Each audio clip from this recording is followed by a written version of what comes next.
Madame, monsieur, bonsoir. Journée de célébration, journée de commémoration, journée de revendication, c'est selon. Tout compte fait, le 1er mai, comme chaque année, a mobilisé les prolétaires du monde entier. Ici, défilés et autres agapes ont été observés. Ailleurs, des affrontements ont eu lieu entre forces de l'ordre et manifestants. Journée annuelle de grève pour la réduction du temps de travail à une journée de 8 heures. Cette revendication fut satisfaite lors de l'entre-deux-guerres dans la plupart des pays européens industrialisés.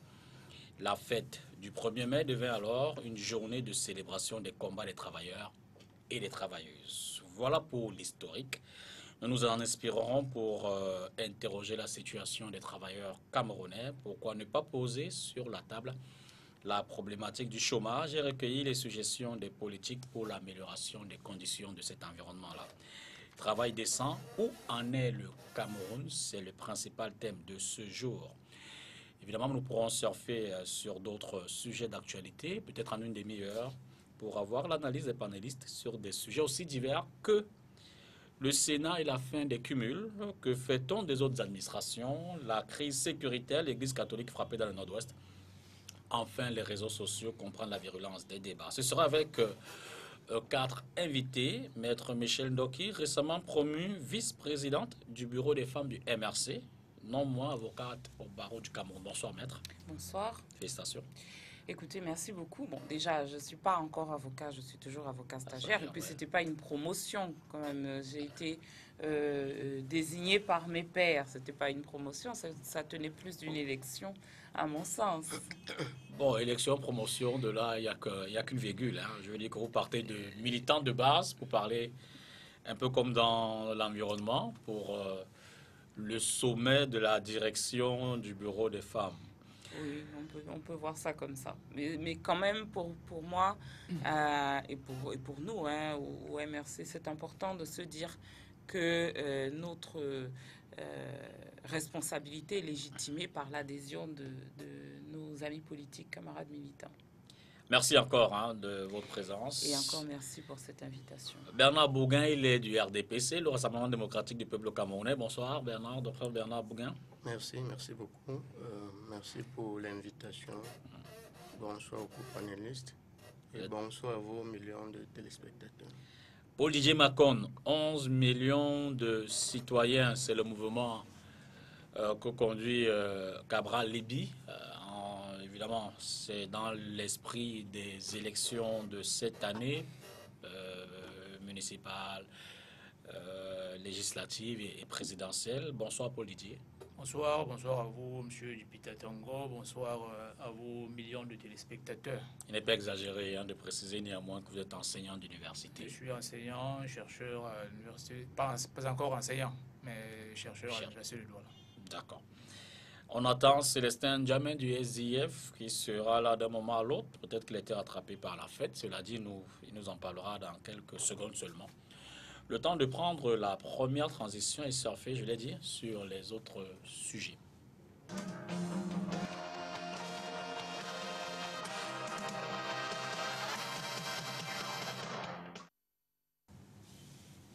Je commence par vous, Bernard Bouguin. Votre parti est presque, ou du moins il est principalement concerné hein, par cette question de cumul au niveau du Sénat. Mais puisque la question est plus ou moins résolue, je rappelle que les sénateurs vont porter leurs écharpes demain, du moins à la Chambre haute du Parlement. La question, elle est directe. Que fait-on des autres administrations? Il n'y a pas qu'au Sénat que la loi pose des restrictions en termes de cumul de mandats. On voit partout des ministres PCA, par exemple, et bien d'autres fonctions que des individus cumulent. Et pourtant, on va peut-être le dire assez fortement dans le deuxième thème, des chômeurs, il en court des rues. Oui, ce qu'il faudrait dire, commençons déjà par féliciter la majorité présidentielle qui, dans le cadre de sa mission à l'Assemblée nationale, a pu voter une loi en 2012, la loi portant code électoral, qui essaye de tabler sur le cumul en ce qui concerne le président de la République, les députés, les sénateurs, les conseillers régionaux, les conseillers municipaux. dans tous ces postes-là, il n'est pas possible de cumuler. Et c'est déjà une très très bonne chose que pour cette législature, les sénateurs aient tous choisi d'abandonner leur mandat hors de l'Assemblée nationale, leur poste hors de l'Assemblée nationale pour ne pas cumuler. C'est déjà une excellente chose. Mais ce qu'il faut dire, comme vous êtes en train d'en parler, le cumul pose problème. Pose d'abord le problème de la disponibilité. Un responsable qui a par exemple 2 postes de haute responsabilité ne peut pas être disponible à ces 2 postes à 100%. Ça, c'est une certitude et ça va donc jouer sur la performance des structures où on est PCA et autres. Bon, maintenant, il faut aussi dire, comme vous l'avez dit tout à l'heure, qu'il y a un problème de démocratisation des postes de responsabilité. Démocratisation, ça veut dire que il faut empêcher à l'oligarchie en place, c'est-à-dire un petit nombre qui cumule beaucoup de postes. Il faut pouvoir Donc prendre certains postes. vous condamnez cette pratique, je l'ai dit, presque essentiellement observée dans votre parti. Non, ce n'est pas essentiellement dans notre parti, c'est dans l'administration. Il faut distinguer le gouvernement en place, la haute administration. Ça, c'est quand ça vous arrange. Et le parti. Ce n'est pas quand ça nous arrange. La théorie politique dit qu'un parti, c'est les militants, c'est les élus et les électeurs. Paul Didier Macon. Oui, on peut observer que la législation commence à être respectée et disons que aucun développement n'est véritablement possible sans une rigueur légale suffisante. Il faut beaucoup de rigueur, il faut une extrême discipline légale pour que nous puissions atteindre le développement. Donc si la loi prévoit que les cumuls sont répréhensibles, parce qu'il y a 2 formes de cumul qui sont condamnables à 2 niveaux. Il y a des cumuls qui sont, disons, légaux et qui choquent la morale. Il y a des cumuls qui sont illégaux et à ce moment qui interpellent même la loi elle-même. Bon, les cumuls légaux interpellent la morale. On se demande comment, en pleine fête du travail, certains n'ont pas de travail, tandis que d'autres en ont 1 ou 2 ou 3. Maintenant, ceux qui contreviennent à la loi, c'est ceux effectivement qui sont illégaux, dont on sait qu'il y a une incompatibilité entre telle fonction et telle autre, qu'on continue à pratiquer. Maintenant, il y en a qui sont encadrés par la loi, mais qui choquent la morale publique. Savoir que telle fonction est occupée par une personne qui occupe encore telle fonction ou telle autre fonction publique, tandis qu'il y a d'autres personnes qui veulent accéder à ces fonctions. Donc, bon, on se réjouit de ce que que les responsables même du parti au pouvoir commencent à faire cette constatation et la déplorent au même moment que nous ici. Michel Ndoki. Pour nous, c'est très difficile de dire que on se réjouit de se rendre compte qu'ils veulent revenir, voilà, en même temps que nous. Le calendrier électoral est détenu par la même personne qui a organisé les élections, la même personne qui a désigné les candidats et la même personne qui a nommé les intéressés au poste qu'ils occupent et dont on dit maintenant que dont on rappelle tout d'un coup qu'ils ne devraient pas les cumuler avec d'autres. Je crois que toute cette agitation n'a qu'un objectif, c'est de nous détourner des problèmes essentiels qui minent notre pays. Parce que pendant qu'on est en train de parler des sénateurs dont personne n'a bien compris jusqu'ici à quoi ils servent, qui cumulent, qui ne cumulent pas des fonctions, alors qu'ils ont été élus depuis le 25 mars, que pour un corps électoral aussi réduit, il a quand même fallu 2 semaines pour qu'on se décide à nous dire quels étaient les résultats, et que c'est après qu'on ait donné les résultats qu'on se rend compte qu'il y a des candidats qui n'auraient pas dû être candidats, parce que contrairement à ce que j'ai entendu tout à l'heure, il me semble bien qu'il y en a quelques-uns qui préféraient leur poste hors du Sénat. Parce que, évidemment, si on compare ce que l'on gagne quand on est sénateur et ce que l'on gagne quand on est directeur d'une administration publique, enfin d'une société à capitaux publics, il n'y a pas photo, comme comme disent certains. Je crois qu'il ne faut pas que nous passions trop de temps là-dessus parce que le Cameroun est en proie à des problèmes beaucoup plus sérieux que ça. Ça, c'est de toute manière, ce sont des problèmes qu'il faut régler de manière générale, mais nous le pensons aujourd'hui de plus en plus nettement dans le cadre d'une réforme institutionnelle d'ensemble. Et puisque vous parlez de problèmes sérieux, je reste avec vous. Le temps de la crise sécuritaire, à cette fois-là, l'Église est frappée de plein de front. Un ministre de l'Église catholique vient d'être enlevé dans le boyau. D'ailleurs, quand j'entrais dans ce studio, j'apprenais que le sous-préfet de l'arrondissement a désormais décrété toute une semaine renouvelable, évidemment, comment ils appellent ça, le couvre-feu à des heures bien prescrites. C'est dire que de ce côté-là également, l'inquiétude est montante. Exactement. La situation sécuritaire ne s'améliore pas et nous sommes à l'affût de nouvelles de nos chers gouvernants pour découvrir, et là peut-être après eux, ce qu'ils sont en train de faire ou ont l'intention de faire pour que les choses s'apaisent enfin. Les personnes les plus diverses, les autorités les plus incontestées à l'intérieur, à l'extérieur du pays leur ont dit et répété qu'il fallait aller vers le dialogue, qu'il fallait écouter ce que leur peuple leur dit, même si le peuple leur dit des choses déplaisantes. Combien de personnes il faudra encore voir disparaître, combien de morts de militaires, des non-militaires, des membres du corps clérical, des agents de l'administration qui n'ont rien demandé d'autre que de gagner honnêtement leur vie. Combien faudra-t-il encore voir disparaître pour que notre gouvernement se décide à écouter ce que son peuple lui dit? C'est difficile à dire.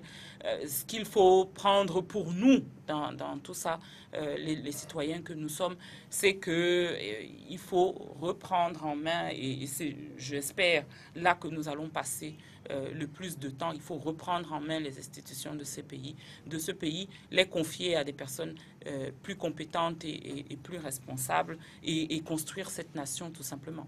Paul Didier, des milliers de réfugiés au Nigeria, des déplacés internes aussi, il faut en parler, des maisons brûlées qu'on voit de plus en plus également, les citoyens détenus depuis quelques mois déjà, sans forcément être représentés légalement par des avocats. Situation un peu compliquée. Oui, très compliqué. C'est un conflit qui est difficile à mener, je veux dire à résorber. C'est un conflit qui est difficile à résorber parce que c'est une partie des Camerounais, parce qu'ils sont Camerounais, qui décident de, on va dire, je vais dire, de mettre du désordre pour pouvoir créer un état fictif pour le moment. Mais disons que il vaut mieux agir sur les causes. Il vaut mieux agir sur les causes plutôt que de se contenter de commenter les effets et de s'en lamenter. Parce que les causes, c'est quoi? Les causes, pour le moment, c'est encore un problème de décentralisation. Il faut qu'on applique la décentralisation. La décentralisation est un prolongement du droit des peuples à se gouverner eux-mêmes, qui a été acté depuis la fin de la Deuxième Guerre mondiale. Alors, cela est acté à un niveau national. C'est-à-dire que le Cameroun peut disposer de lui-même, mais aussi au niveau local. On a constaté qu'au sortir de cette guerre, tous les États, à l'intérieur même de ces États, les peuples au niveau local ont commencé à revendiquer ce même droit que les États revendiquent au niveau international. C'est pour cela qu'au sortir de cette guerre, bon, certains États l'avaient fait avant, mais pour la plupart d'entre eux, c'est après. Ils ont pris la résolution de confier le pouvoir aux régions, aux collectivités territoriales décentralisées ou bien aux États fédérés. Ça dépend de la forme de l'État qu'ils avaient choisi, selon que l'État était fédéral ou qu'il était régional ou régionaliste ou alors qu'il était simplement décentralisé. Mais disons que l'objectif, la finalité est la même. Savoir que les peuples doivent se gouverner eux-mêmes à un niveau global comme à un niveau local. Bien, lorsque nous n'y sommes pas encore, cela peut donner ou alors prêter le flanc à ceux qui veulent simplement couper un morceau du territoire pour le gouverner de manière souveraine. Cela leur plaide le flanc. Alors que si nous avions déjà acté la décentralisation, nous leur couperions l'herbe sous le pied, de sorte que si conflit il y a, que ce soit un conflit qui soit mené entre les autorités locales qui sont unionistes, qui sont donc intégrationnistes, et les forces qui sont désintégrationnistes, qui à ce moment-là sont mises en minorité par le fait que les dirigeants locaux sont bel et bien élus. Je vais parler des gouverneurs locaux. Les gouverneurs sont élus aux États-Unis. On doit avoir des gouverneurs locaux, on doit avoir des régions qui fonctionnent de manière autonome, de sorte que même s'il y a des conflits, qu'ils soient résolus au niveau régional, simplement avec l'appui de l'État central. Ça ne donne plus l'impression qu'on a affaire à une armée qui vient occuper notre région. C'est une région elle-même qui cherche à s'administrer et qui peut donc assurer la sécurité sur son territoire régional. Combien de temps peut-on encore rester, peut-on encore tenir véritablement cette zone-là? Je l'ai rappelé à plus d'une émission, on est parti on a commencé par des revendications relativement brutales. Aujourd'hui, on en est aux armes. Est-ce qu'on va tenir encore longtemps ces régions? Lorsque j'ai appris le kidnapping du prélat, je me suis amusé à faire une analyse systémique. Et j'ai constaté une curiosité, un paradoxe. Voilà une organisation qui décide de contrôler un fragment de l'environnement national, le nord-ouest et le sud-ouest, pour apporter des solutions aux problèmes des habitants de cette région, pour mieux encadrer les habitants de ces deux régions. Voilà leur objectif, voilà ce qu'ils proposent aux habitants. Mais qu'est-ce qu'on observe? Pendant que de cet environnement leur parviennent des soutiens en termes de ressources humaines, en termes de financement, on observe que ce qu'ils produisent comme extra à l'adresse de ces mêmes populations, c'est les assassinats de ceux qui sont chargés là-bas de garantir la sécurité des personnes et des biens, l'assassinat des éducateurs, l'assassinat des commerçants, le kidnapping, tous azimuts, la destruction des biens. Ils s'attaquent à l'éducation nationale, ils tuent des enseignants, ils kidnappent le prêtre. Bref, ils se mettent à détruire cet environnement. Alors, je m'attends de ma posture de systémicien qui est désaffection de la clientèle qu'ils entendaient servir. Parce que, logiquement, c'est à ça qu'il faudrait s'attendre. Et le paradoxe vient de ce que on se rend compte que les gens ont fixé des objectifs, mais que ce qu'ils produisent est très loin des objectifs qui se sont fixés et qui sont en train de détruire. Dites-vous bien que quand ils agissent de la sorte, cela signifie que même si on décentralise, à l'heure qu'il est, même s'il y a fédération, et même s'ils obtiennent cette sécession, c'est comme ça qu'ils vont agir. Ils vont agir par la violence, obliger les gens à faire exactement ce qu'ils veulent. C'est-à-dire que les gens décident d'envoyer leurs enfants à l'école, d'aller à l'école, et ils utilisent la violence pour les en empêcher. Alors il va se poser sérieusement un problème des dirigeants pour ces deux régions, parce que des futurs dirigeants sérieux, si on n'a pas affaire à une bande de bandits, de terroristes et de drogués, des dirigeants sérieux ne peuvent pas entreprendre de détruire la région qu'ils entendent diriger plus tard. Même quand il y a des rétroactions positives, ça ne leur dit rien, ils ne s'attellent pas à corriger. Et on a même l'impression aujourd'hui que ce qui est certain, c'est qu'ils n'avaient pas de stratège au départ. Mais en même temps, on a l'impression qu'ils n'ont pas de dirigeants, que des groupuscules se sont formés pêle-mêle, des groupuscules de bandits, parce que ce qu'ils font là, ça n'a rien à voir avec des revendications politiques. Rien du tout. Alors, quand on dit qu'il faut dialoguer, il y a qui en face pour dialoguer? On ne les voit pas, ceux qui sont terroristes actuellement dans cette zone. Il faut... Là. Oui, mais on a dialogué avec Amboba, là, vous n'avez pas suivi le dialogue. Après ou avant la prison? Oui, on a dialogué avec lui. Effectivement. Oui, il y a eu dialogue. Il y a eu 4 à 5 ministres qui sont allés là-bas, le Premier ministre. Maintenant, on a demandé qu'on libère les gens. BBC. Avec qui? Manche au BBC. Il peut soutenir un dialogue. Essayez déjà de voir. Mais il y a mieux que lui pour dialoguer. On a dialogué avec les chefs traditionnels. Les chefs traditionnels. Vous pensez que Manchou BBC a plus de valeur là-bas que tous les chefs traditionnels qui sont réunis tous les jours? Il a montré ce dont il était capable en termes de mobilisation. Non. Je voudrais dire bonsoir à Célestin Djamène.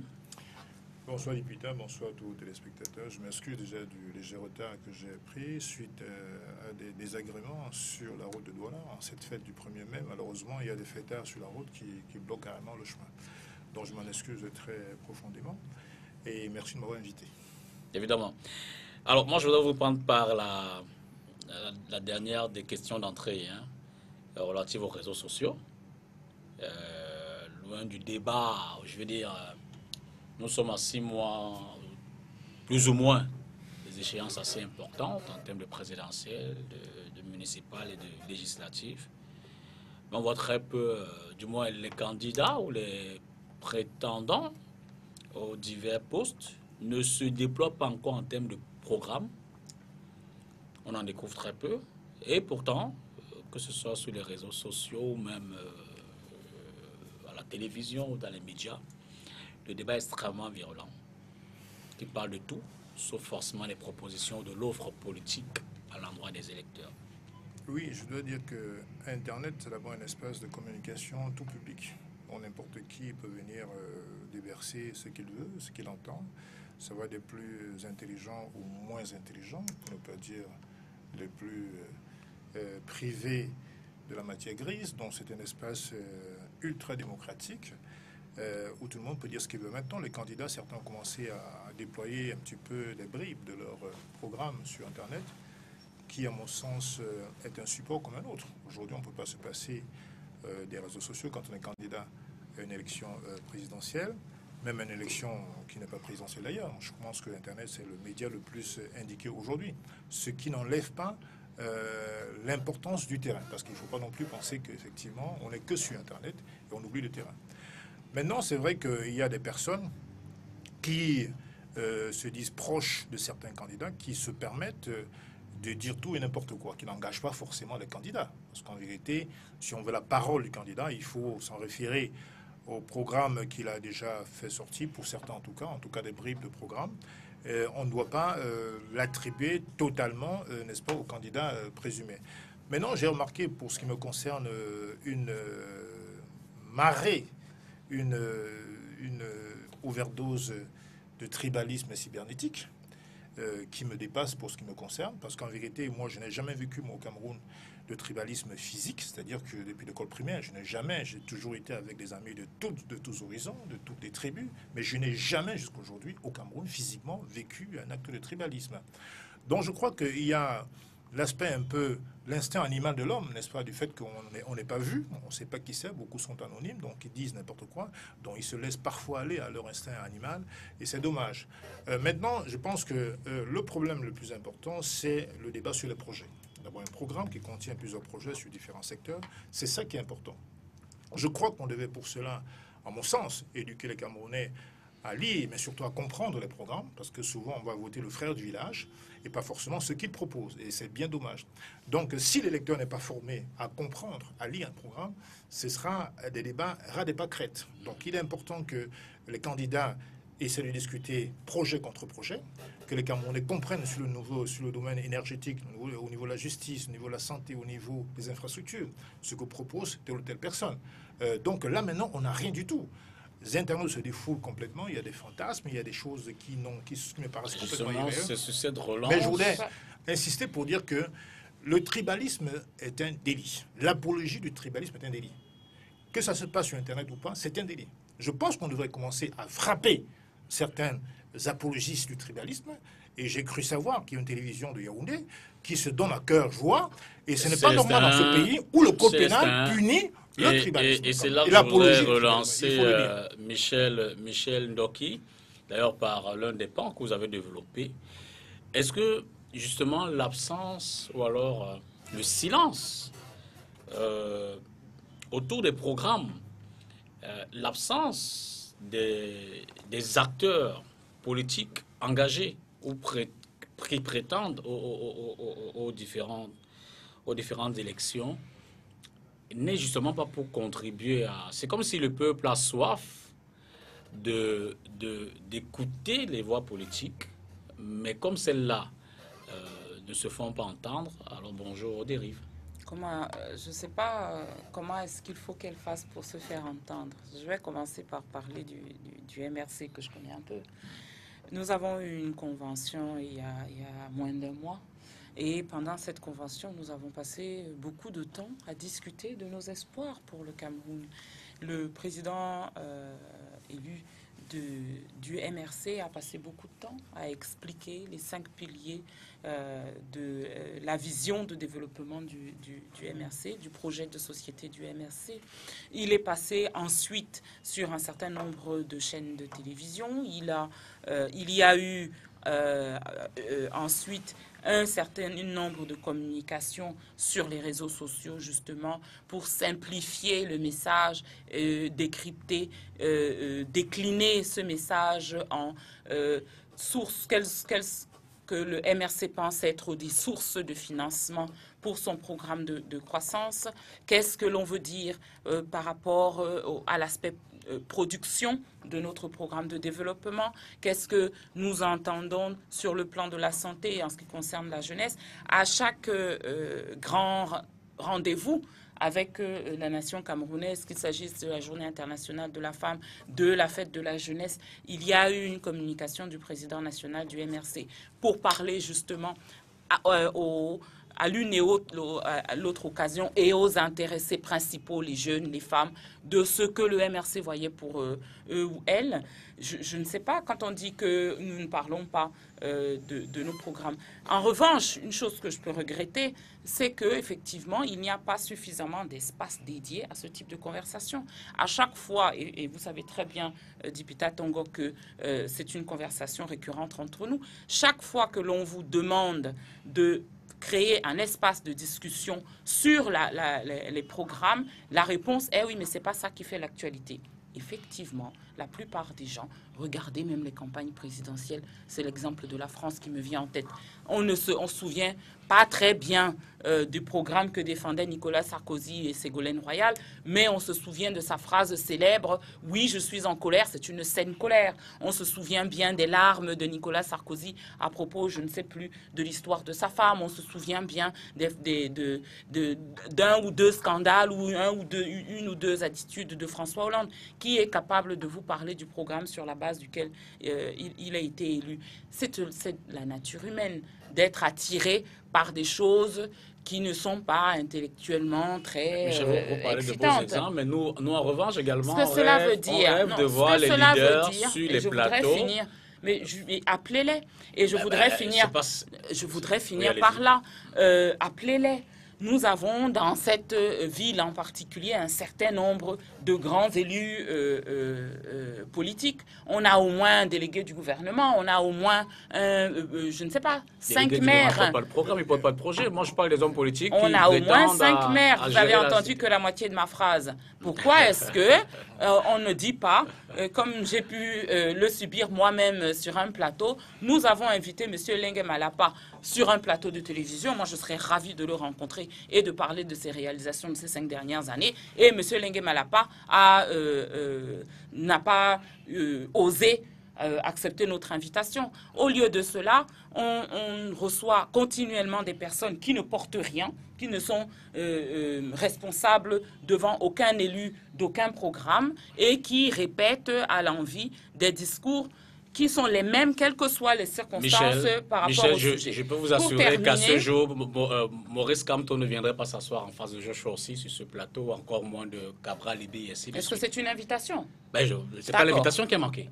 Ah non, je suis désolée. Alors, vous ne pouvez pas dire ça. C'est une Vous invitation. ne pouvez pas dire ça. C'est une Vous invitation. avez bien vu. Et je vous prie de Maurice jouer. Kamto, de jouer... pour prendre cet exemple très précis, a dit publiquement qu'il voulait un débat télévisé. Ben, vous savez dit... avec qui il doit... Ben... Et puis, avec qui il doit débattre. Vous voyez que les conditions commencent à rentrer dans le... C'est encore un biais que je ne comprends pas. Pourquoi voulez-vous confronter deux dirigeants de partis politiques qui n'ont jamais eu l'occasion de nous voulons confronter ceux qui portent des programmes. Dans ce cas, confronter une proposition alternative à la proposition actuelle. Confronter un bilan d'une personne politique, maire, député, confrontez-le à son bilan et comparez avec... C'est ça qui permet... C'est de ça que les téléspectateurs... Vous voyez bien que sur les deux petits amendements que j'ai essayé de... C'est de ça que les téléspectateurs ont besoin. Alors évidemment... Et je suis contente, M. Djamène, que vous ayez soulevé la question. Quand il s'agit de nous intimider avec des messages sur la propagation de fausses nouvelles, le gouvernement est là, le ministère des Postes et des Télécommunications est là. Mais quand il s'agit de condamner l'apologie du tribalisme, là, il n'y a plus personne. Et vous voyez bien que on peut imaginer d'où viennent ces manipulations pour détourner encore une fois les Camerounais des vrais débats de l'heure. Et moi, je peux observer effectivement qu'à chaque amendement, lorsqu'on propose, ou du moins lorsqu'on invite un homme politique de premier rang, les objections sont tellement, je vais dire, à l'infini, qu'il est plus ou moins difficile de les avoir sur le plateau. En confrontation, je veux dire que M. Kamto a refusé de venir ici. En confrontation, oui. Avec? En confrontation, oui. Oui, mais avec qui? Avec le SDF, par exemple. Avec Joshua aussi, par exemple. Avec Akere Mouna, par exemple. Avec... Mais sur quoi est-ce qu'ils sont censés être confrontés? Sur les programmes, tout au moins. C'est une offre. Que chacun vienne faire son offre. Oui, monsieur député, je pense que dans ce débat, vous, les journalistes, vous devez aussi être incriminés. Il ne s'agit pas seulement d'incriminer les politiques, mais vous portez votre part de responsabilité dans l'organisation et la conduite de ces débats. Rien ne vous empêche d'organiser un débat sur la santé et d'éviter les politiques. Et nous voici aujourd'hui sur un plateau, nous sommes là pour débattre entre autres sur le travail. Donc vous avez on commence dans 2 minutes de nous écouter dans les minutes qui suivent pour que chacun vous dise comment il voit le travail au Cameroun, comment il envisage les améliorations et surtout comment on peut lutter contre le chômage. Puisque le chômage, c'est la règle chez nous et c'est le travail qui est l'exception. Donc vous en avez l'occasion, ça ne sert à rien de spéculer sur que sont les candidats, ils n'ont jamais de programme. Vous pouvez non, je ne dis pas qu'ils n'ont pas de programme, ce qu'on observe. Nous sommes là pour plusieurs, je crois 2 heures de discussion. C'est l'occasion pour nous. C'est 4 politiques qui sont là. Il n'y a pas de journalistes, il y a seulement des politiques. Donc je pense que vous avez intérêt à nous laisser débattre maintenant, même ici. En représentation, quoi. Oui, bien sûr. Nous représentons chacun son mouvement. Heureusement que le dirigeant de chacune de ces formations politiques n'est pas le seul militant de la formation en question. Je crois que si celle-ci était le cas, vous avez pris de beaux exemples tout à l'heure et je me suis vu rêver. Non, je pense qu'il faut... De voir Ségolène Royal face à Hollande et Sarkozy sur ce plateau. J'espère que... Tropicalisé. Mais vous avez bien vu à quelle occasion ils venaient sur des plateaux. Au deuxième tour, vous êtes les seuls candidats. Je voudrais soutenir ce que dit député Tongo, parce qu'en vérité, il y a une exigence démocratique. Quand on décide d'aller demander les suffrages aux Camerounais, il est important, voire impératif, que les acteurs demandeurs puissent venir confronter leurs projets sur les plateaux de télévision ou n'importe où. Aujourd'hui, au Cameroun, ça doit devenir un impératif. On ne peut plus se contenter de dire « je ne veux pas débattre avec un tel ou un tel ». Il est impératif, et les électeurs l'exigent, que les candidats, oui, tous les candidats. Mais M. Djamène, ça s'appelle une campagne électorale. Non, oui, et la dernière fois qu'on a vérifié, elle n'était pas lancée. Écoutez, il est naturel que ceux qui aspirent à la magistrature suprême, qui est quand même l'élection majeure dans un pays, puissent venir, en tout cas les candidats principaux, exposer, confronter Effectivement, à leur ce moment-là, projet, confronter leur avec avec tous les candidats tous les candidats, Ok. bien entendu, Ça, c'est Michel, clair. bien entendu. Non, ça, c'est clair. Et je Et crois c'est que clair. pas Dans seulement ce cas, nous espace disons humain la civil, même même vos chose. concurrents Vous devraient imaginez une devrait seconde que si lancer- Paul Biya s'asseyait là pour débattre devrait- de son programme, y compris- Maurice y Kamto ne compris- voudrait pas être y là. compris Alors, si Paul Paul Biya sérieux ne vient pas, Maurice Kamto ne mais viendrait pourquoi pas. il ne là, on le viendrait prend- pas? là, vous Pourquoi prenez vous à témoin. comprenez? Non, je comprends pas. Je dis, Si monsieur Paul Biya ne vient pas, vous prenez à témoin les Camerounais. c'est tout. Donc, Que invitez. ce monsieur candidat, Invitez, faites. je pense qu'il l'est déjà, C'est clair. fuit le débat. Mais je crois qu'il doit y avoir une entente commune entre les principales chaînes de télévision au Cameroun pour inviter tous les demandeurs de suffrage de venir confronter leur projet sur un plateau devant les Camerounais. Absolument. On ne peut pas discuter de ça. C'est une exigence démocratique. Mais oui. De toute façon, il y a un certain nombre de hauts responsables du MRC qui nous regardent en ce moment. Je doute sincèrement qu'ils ne soient pas d'accord avec l'idée que le président national du MRC vienne confronter son programme avec n'importe quel compétiteur. Je pense Ça que- n'a pas de sens. je On va pense- formaliser l'invitation. Oui, oui, Voilà. je Donc, pense- voilà. je- Donc je vous pense admettez que qu'elle n'a chaque pas fois- encore eu lieu. Non, les démarches ont été, ça Oui, je le dis avec fermeté, les démarches ont été entreprises pour l'instant. Je voulais juste Formaliser finir. Inviter tous C'est les Oui, ce non, que je- non, c'est non, ce non, que je vous je prends voudrais témoin, dire. je vous prends Michel témoin, Bita. Michel. Ouais, Pour c'est dire- ce que je voudrais D'abord dire. Bernard, s'il vous plaît. Ce que je voudrais dire, c'est que la communication politique a un certain objectif. Ça, c'est Quand sûr. vous invitez un leader politique pour un débat, il se pose la question, comme on dit au quartier, qu'est-ce que je gagne dans le débat? Si vous l'invitez, par exemple, contre un candidat de grand calibre, permettez le terme, contre un petit candidat, il aura l'impression que vous êtes en train de vouloir le ridiculiser. Hein? Vous n'allez pas, par exemple... Je ne sais pas ce que tu appelles petit candidat. Non, laissez-le Oui, développer. Je vais expliquer ce que c'est qu'un petit candidat. Ils sont tous candidats. Non, il y en a là qui n'ont même pas 2 électeurs, 2 militants qu'on ne connaît pas. Vous voulez qu'ils viennent, que Paul Biya vienne débattre avec eux? Je ne veux pas citer des noms, je n'ai pas l'habitude de citer les noms. Vous comprenez, je n'ai pas l'habitude de citer les noms. Mais ce n'est pas parce que quelqu'un a déclaré qu'il est Mais candidat. En même temps, Bernard Bouguin, en période, je veux dire en année électorale, les exceptions sont permises. Peut-être que dans Paul son, Biya- Paul Biya peut-être viendrait que dans bien. son esprit, Oui, aucun oui, candidat Paul n'est digne de sa partirait grandeur. bien de Yaoundé pour venir discuter avec la peut-être Convention. que Oui, dans non, son il y a- Sans attendre la liste officielle des candidats, parce qu'il y a beaucoup de candidats qui ne remplissent pas les qualités pour être candidats. Je crois qu'il y en a un flopé. Les vrais candidats qui sont susceptibles d'être Attendez retenus comme déjà, candidats, faudrait... c'est ceux du MRC, du SDF, du RDPC, Mais, ceux qui ont des conseillers municipaux. Non, déjà. non, non, Oui, attendez, ceux attendez. qui ont On des- va attendre Attendez, que les C'est ça, c'est les Moi, candidats je prends au les niveau images national. basiques. Quand Je on prends pose les les images, candidatures je prends les et les images camps. basiques. J'ai par exemple vu le professeur Maurice Kamto aller dans les marchés, discuter avec les femmes, les dames qui vendent au bord de la rue.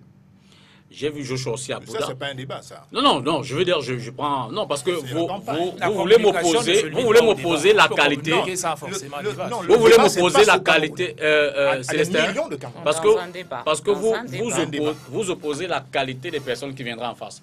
Moi, je verrais bien Bien Maurice sûr. Kamto répondre à des étudiants, par exemple. Ou Joshua aussi, ou je ne sais pas qui Oui, d'autre. ça, c'est pas un débat. ça. Mais invitez-le. Non, Mais la communication, Non, c'est c'est pas pas seulement ça. le débat. Et même dans un... Le même débat dans un débat. entre candidats, Parce- écoutez, il faut être clair. Invitez-le. Il y a la communication face aux Camerounais. Il y a un candidat qui se pose devant les Camerounais, qui pose leurs questions et répond aux questions. Maintenant, il y a le face-à-face entre différents candidats. Candidats qui sont susceptibles d'être retenus de par les conditions requises par le Code Mais électoral. attendez Et que donc, voilà les ce dont je candidatures parle. soient déclarées. De toutes les On façons- ressort avec vous. Oui, oui, On oui. ressort avec vous. De toutes les façons, M. Dipita, ce que moi je voudrais vous dire, c'est que notre mouvement est prêt à répondre à toutes les invitations C'est clair. devant tous les candidats. Et nous ne trouvons absolument aucune objection, puisque à chaque invitation, on trouve que c'est une aubaine pour dérouler sur nos bien sûr, propositions. on va pas craindre le Et je ne débat. comprends pas pourquoi un candidat serait C'est pas disposé à possible. faire le débat, parce qu'il aura à débattre avec tel ou tel. Moi, je pense que c'est une occasion. Comment de- s'appelle votre candidat? L'autre candidat, c'est Cabral Libi. Le candidat Donc, vous attendez à ce que Cabral Libi vienne sur ce plateau. Paul Biya aussi vient. Non, ici. pas Puis se ça. mettre Moi, à j'ai débattre. pas. Mais Écoutez, attendez, écoutez, si je ne parle Cabral pas Libi- des autres. Pourquoi vous ne reviendrez pas face à Cabral Libi? Dis-moi, vous Écoutez, pensez cher que monsieur, c'est... je parle de Pourquoi notre vous ne candidat. reviendrez pas Je parle face à du candidat Cabral des Libi? autres. Ici à Douala, Pourquoi sur ce ne plateau, pas? Je ne parle Alors, pas du donc, candidat des autres. Notre plateau, qu'est-ce qu'il a de Non, moins que les non, autres? non, Non, à Yaoundé. attendez. Et qui serait digne Non, de Paul écoutez, Biya alors? écoutez. Oui, Vous Bernard. connaissez quelles sont ses responsabilités? Ah, d'accord. Mais les candidats... Il ne bouge pas n'importe quoi. Non, Alors, il est alors, candidat. alors, Il est alors, candidat. alors, Bon, qui le- je prends son exemple même pour dire que même le professeur Maurice Kamto, hein, Ouais. vous croyez qu'il aura autant de temps? Mais il faut bien qu'il en trouve, puisqu'il est Si vous candidat. n'avez pas le temps Attendez. de Il faut communiquer bien aux qu'il en trouve. Camerounais, ce que vous leur Non, proposez, c'est que vous avez dans le temps de quoi finalement? Le docteur Bougain, parce qu'en vérité, parce Vous que ne le Cabral comprenez pas. si Vous Cabral ne comprenez attendez. pas. Il y a des choix Attendez, soyons qu'on fait clairs. librement, n'est-ce Si pas? monsieur Liby, Un candidat fait des choix. écoutez-moi, si monsieur Hein? Liby, dont Pas je tout ne ça. partage Et ces choix- pas, Pas tout ça là. dont je ne Et partage ces choix, c'est par rapport à ce qu'il espère. Ce sont des offres par rapport à une clientèle Ah non, mais politique. nous sommes d'accord Hein? sur Non, le non, fait non. que Et c'est très de toutes les difficile. façons, Écoute. s'il sent que le débat avec ce candidat ne lui apporte rien, oui. il ne viendra pas Non, dire. mais parce que je Et vais aux- faire- et aux Moi, je électeurs d'en pense, juger. moi, je pense que Ça, il faut ça, éviter, mais il faut ils le éviter- feront en Ce ce que qui je concerne retiens, la il faut RDPC, ne vous éviter inquiétez Voilà, pas. voilà, ce voilà. type de discrimination. Non, Ce ce que n'est je pas parle- une discrimination. C'est à partir du moment C'est seconde. l'opportunité de la Permettez-moi. communication. Une seconde, s'il vous plaît. Ce que je retiens, c'est qu'il faut structurer la démarche. S'il vous plaît. Il faut planifier. Comme chez nous, on parle L'invitation, il faut on parle, formaliser. on parle de conducteur. Oui, pas de Donc, souci. en fait, il faut. Je vais me Donc, ce redire. que je veux dire, Il député, faut c'est qu'il structurer. y a des prérequis. À partir du moment où un candidat remplit les conditions du code électoral, qui s'appelle Cabral Liby, Akeremouna, Joshua aussi, Maurice Kamto, évidemment. Ou après ils avoir sont- moins de 1%. Mais écoutez, C'est pas grave. Dans tous les ça cas, c'est quoi ouais, ces quand candidats Tout ça rentre dans ce que j'appelle la Ce sont des structuration candidats, de, monsieur. Oh là là. de la démarche. Monsieur Ndiamé, On va donc rentrer. Mais chez vous, vous êtes assez... j'ai beaucoup de respect Mais le pour délit de vous. faciès, c'est Ben non, grave ben chez non, vous. Vous ben appelez, non. vous Vous parlez appelez les d'un gens candidat. petits candidats, grands... Mais c'est Écoutez, incroyable. jusqu'à présent, n'est-ce pas? Mais C'est un c'est- débat démocratique. On Sur en- l'emploi. Ça, c'est tout un débat dans tous les cas. Ça veut dire quoi éliminer certains candidats On va prendre la On n'a pas transition. éliminé. Mais vous dites qu'il faut On écarter dit les que... candidats. On dit Maintenant, que... ouais. on va prendre la transition et on attaque Oui, le ça prend sens. débat de fond. Nous sommes le 1er mai. C'est le délit de faciès.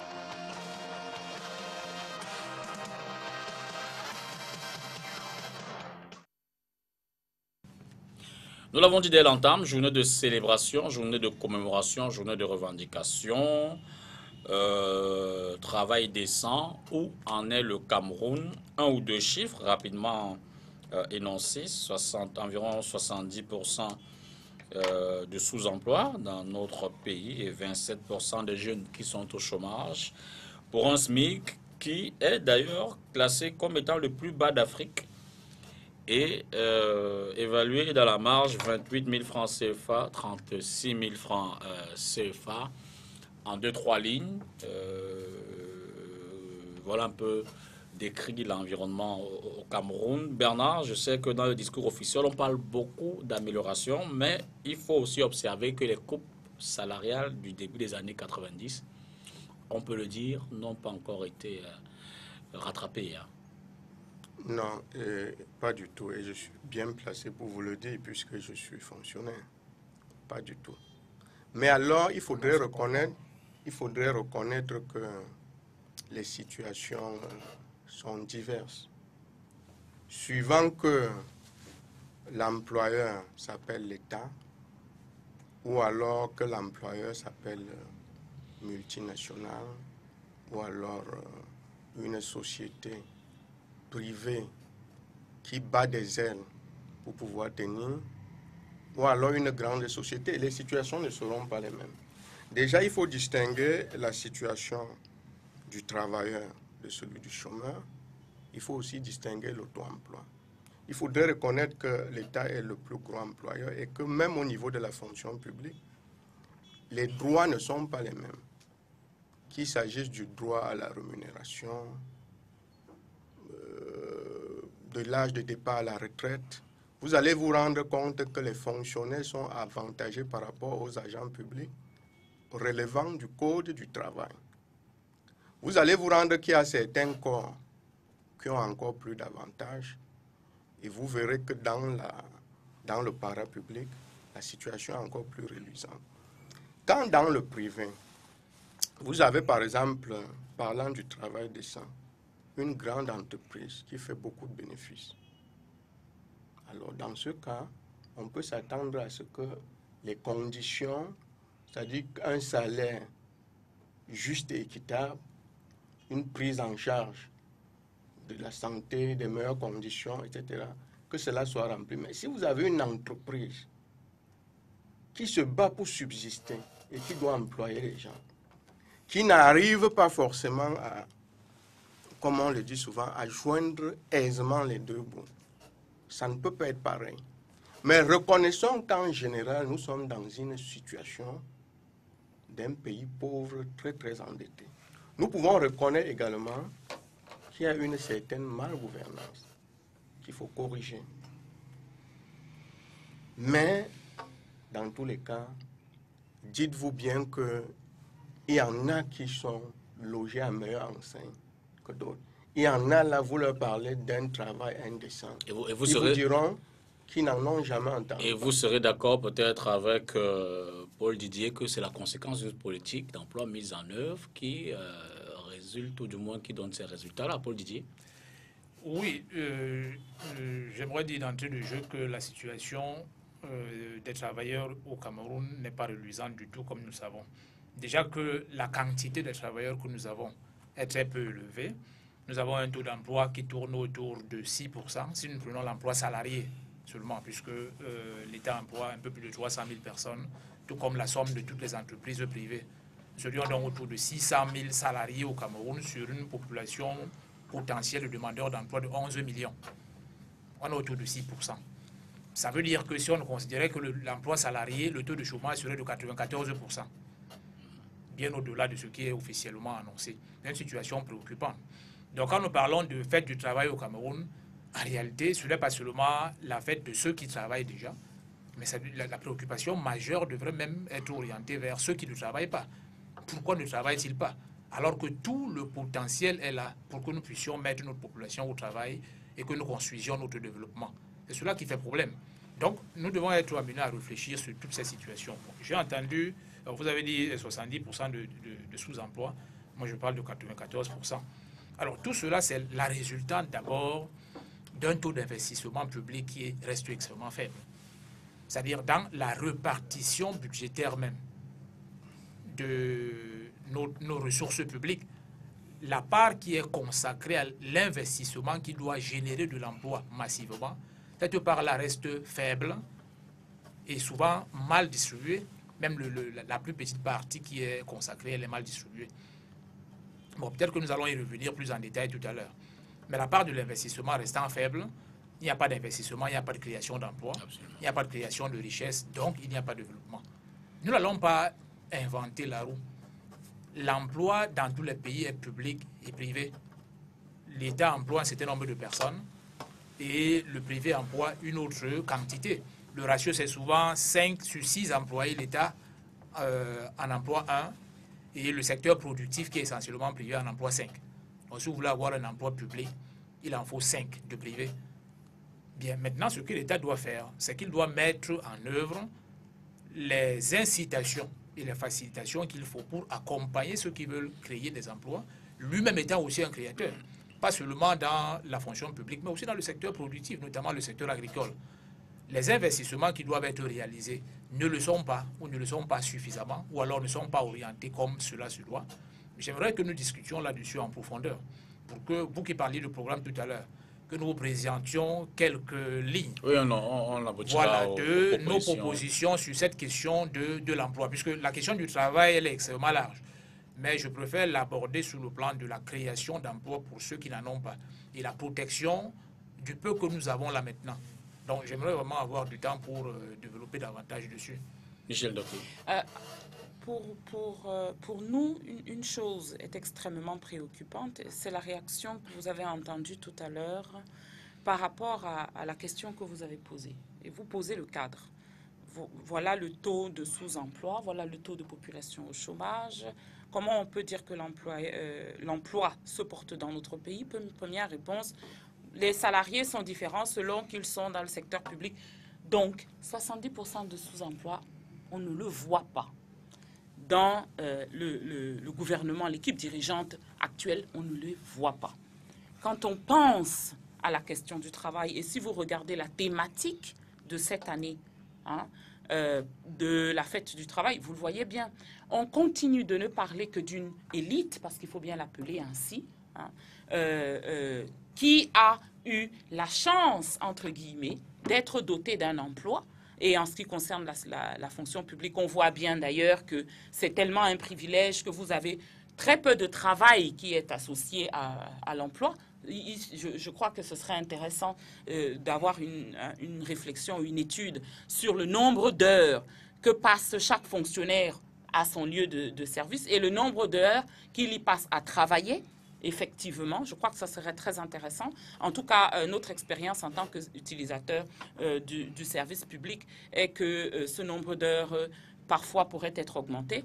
Donc, en réalité, la population qui est qualifiée, qui a été formée sur la base des revenus générés par la population active et productive, cette population arrive sur le marché du travail et de l'emploi avec une formation qu'elle n'utilise pas. C'est ça qu'on appelle le sous-emploi.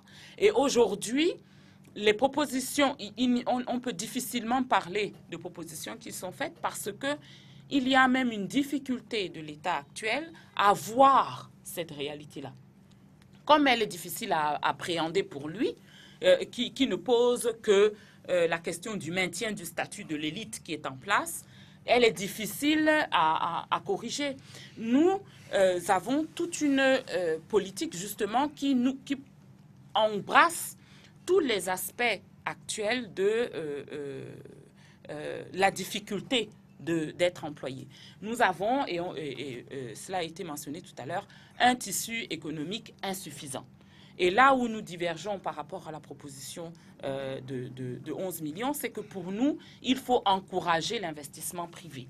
L'État n'a pas les moyens, il n'est pas producteur de richesse, il n'a pas les moyens déjà de payer toute la base salariale qui est la sienne. C'est la raison pour laquelle, après l'atteinte du point d'achèvement, il n'a jamais réaugmenté les salaires, contrairement à ce qu'il avait promis. Il n'a pas les moyens de payer tous ces salaires et il faut donc qu'il organise l'environnement pour que les personnes privées, qu'il s'agisse de celles qui sont ici ou de celles qui sont à l'extérieur de ce pays, investissent. Mais pour ça, il faut avoir un environnement incitatif, c'est-à-dire qu'il faut définitivement régler la question de la corruption. Vous ne pouvez pas avoir un système judiciaire totalement inefficace et aux ordres et espérer qu'un investisseur étranger va choisir entre le Cameroun et l'île Maurice le Cameroun. C'est évident. Donc, la question de l'emploi aujourd'hui est avant tout une question d'adaptation de la main-d'œuvre disponible, parce que le sous-emploi s'explique aussi par cela.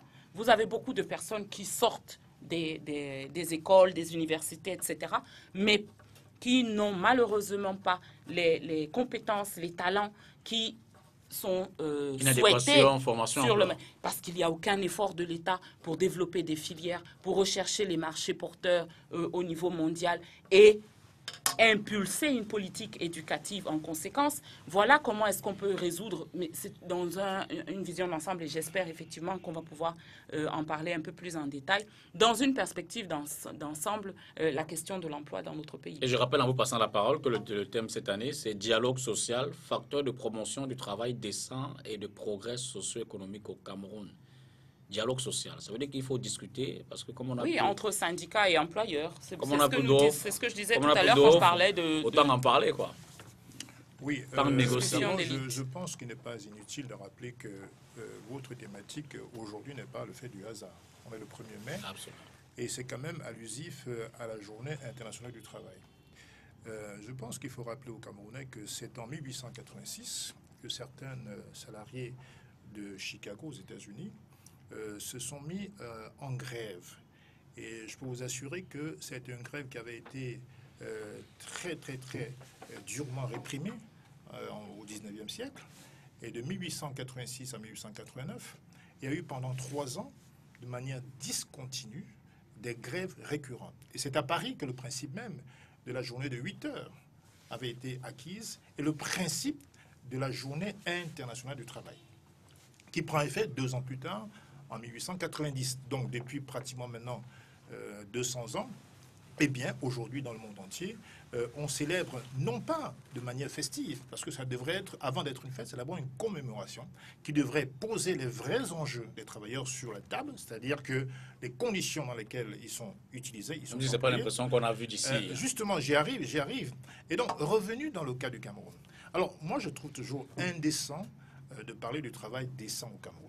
Parce que quand vous regardez très bien l'arsenal juridique camerounais, notamment le droit du travail. Eh bien, c'est vrai qu'on se rend compte qu'il y a la liberté syndicale qui est consacrée, la liberté, le droit de grève qui est consacré, qui a même valeur constitutionnelle. Mais on se rend compte évidemment que nous sommes dans un pays où il n'y a pas, j'allais dire, où il y a l'informel. C'est-à-dire que 80% des entreprises camerounaises sont dans l'informel. Alors quand on parle d'informel, ça veut dire qu'il n'y a pas de chiffres, il n'y a pas de normes, il n'y a pas de régulation. Quand on n'avait ni chiffres, ni normes, ni régulation, mais comment pouvez-vous, n'est-ce pas, mettre en place des dispositifs idoines pour essayer de mieux traiter vos salariés? Nous savons au Cameroun que le SMIC, officiellement, c'est 36 000 francs brut. Hein? Le SMIC le plus bas d'Afrique subsaharienne.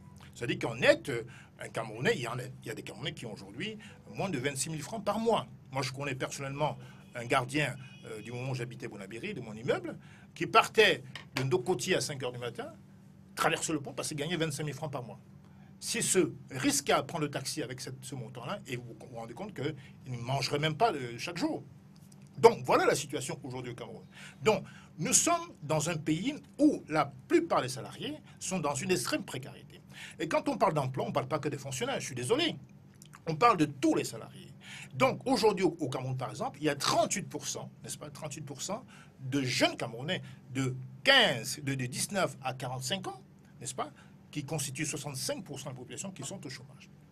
Quand vous prenez les grandes villes comme Douala et Yaoundé, ça frise quasiment les 58%. Maintenant, prenez les entreprises.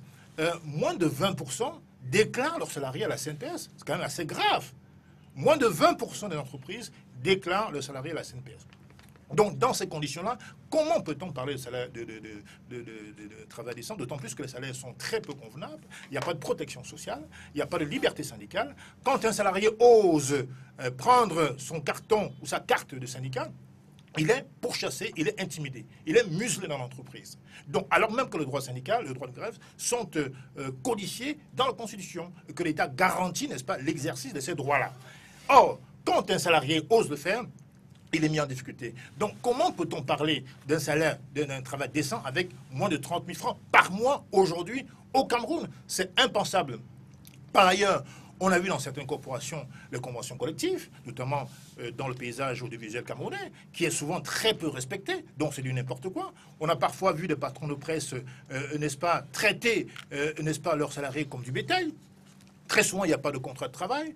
Et quand bien même il y en a, ils sont virés sans aucune forme de procédure. C'est extrêmement grave. Donc je pense que l'État nous écrit des slogans chaque année, mais ce ne sont que des slogans qui n'ont aucune réalité.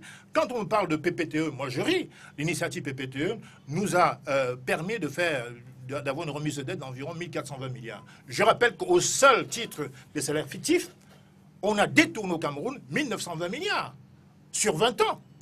Donc, vous comprenez, quand on parle de PPTE, le Cameroun n'est pas un pays pauvre.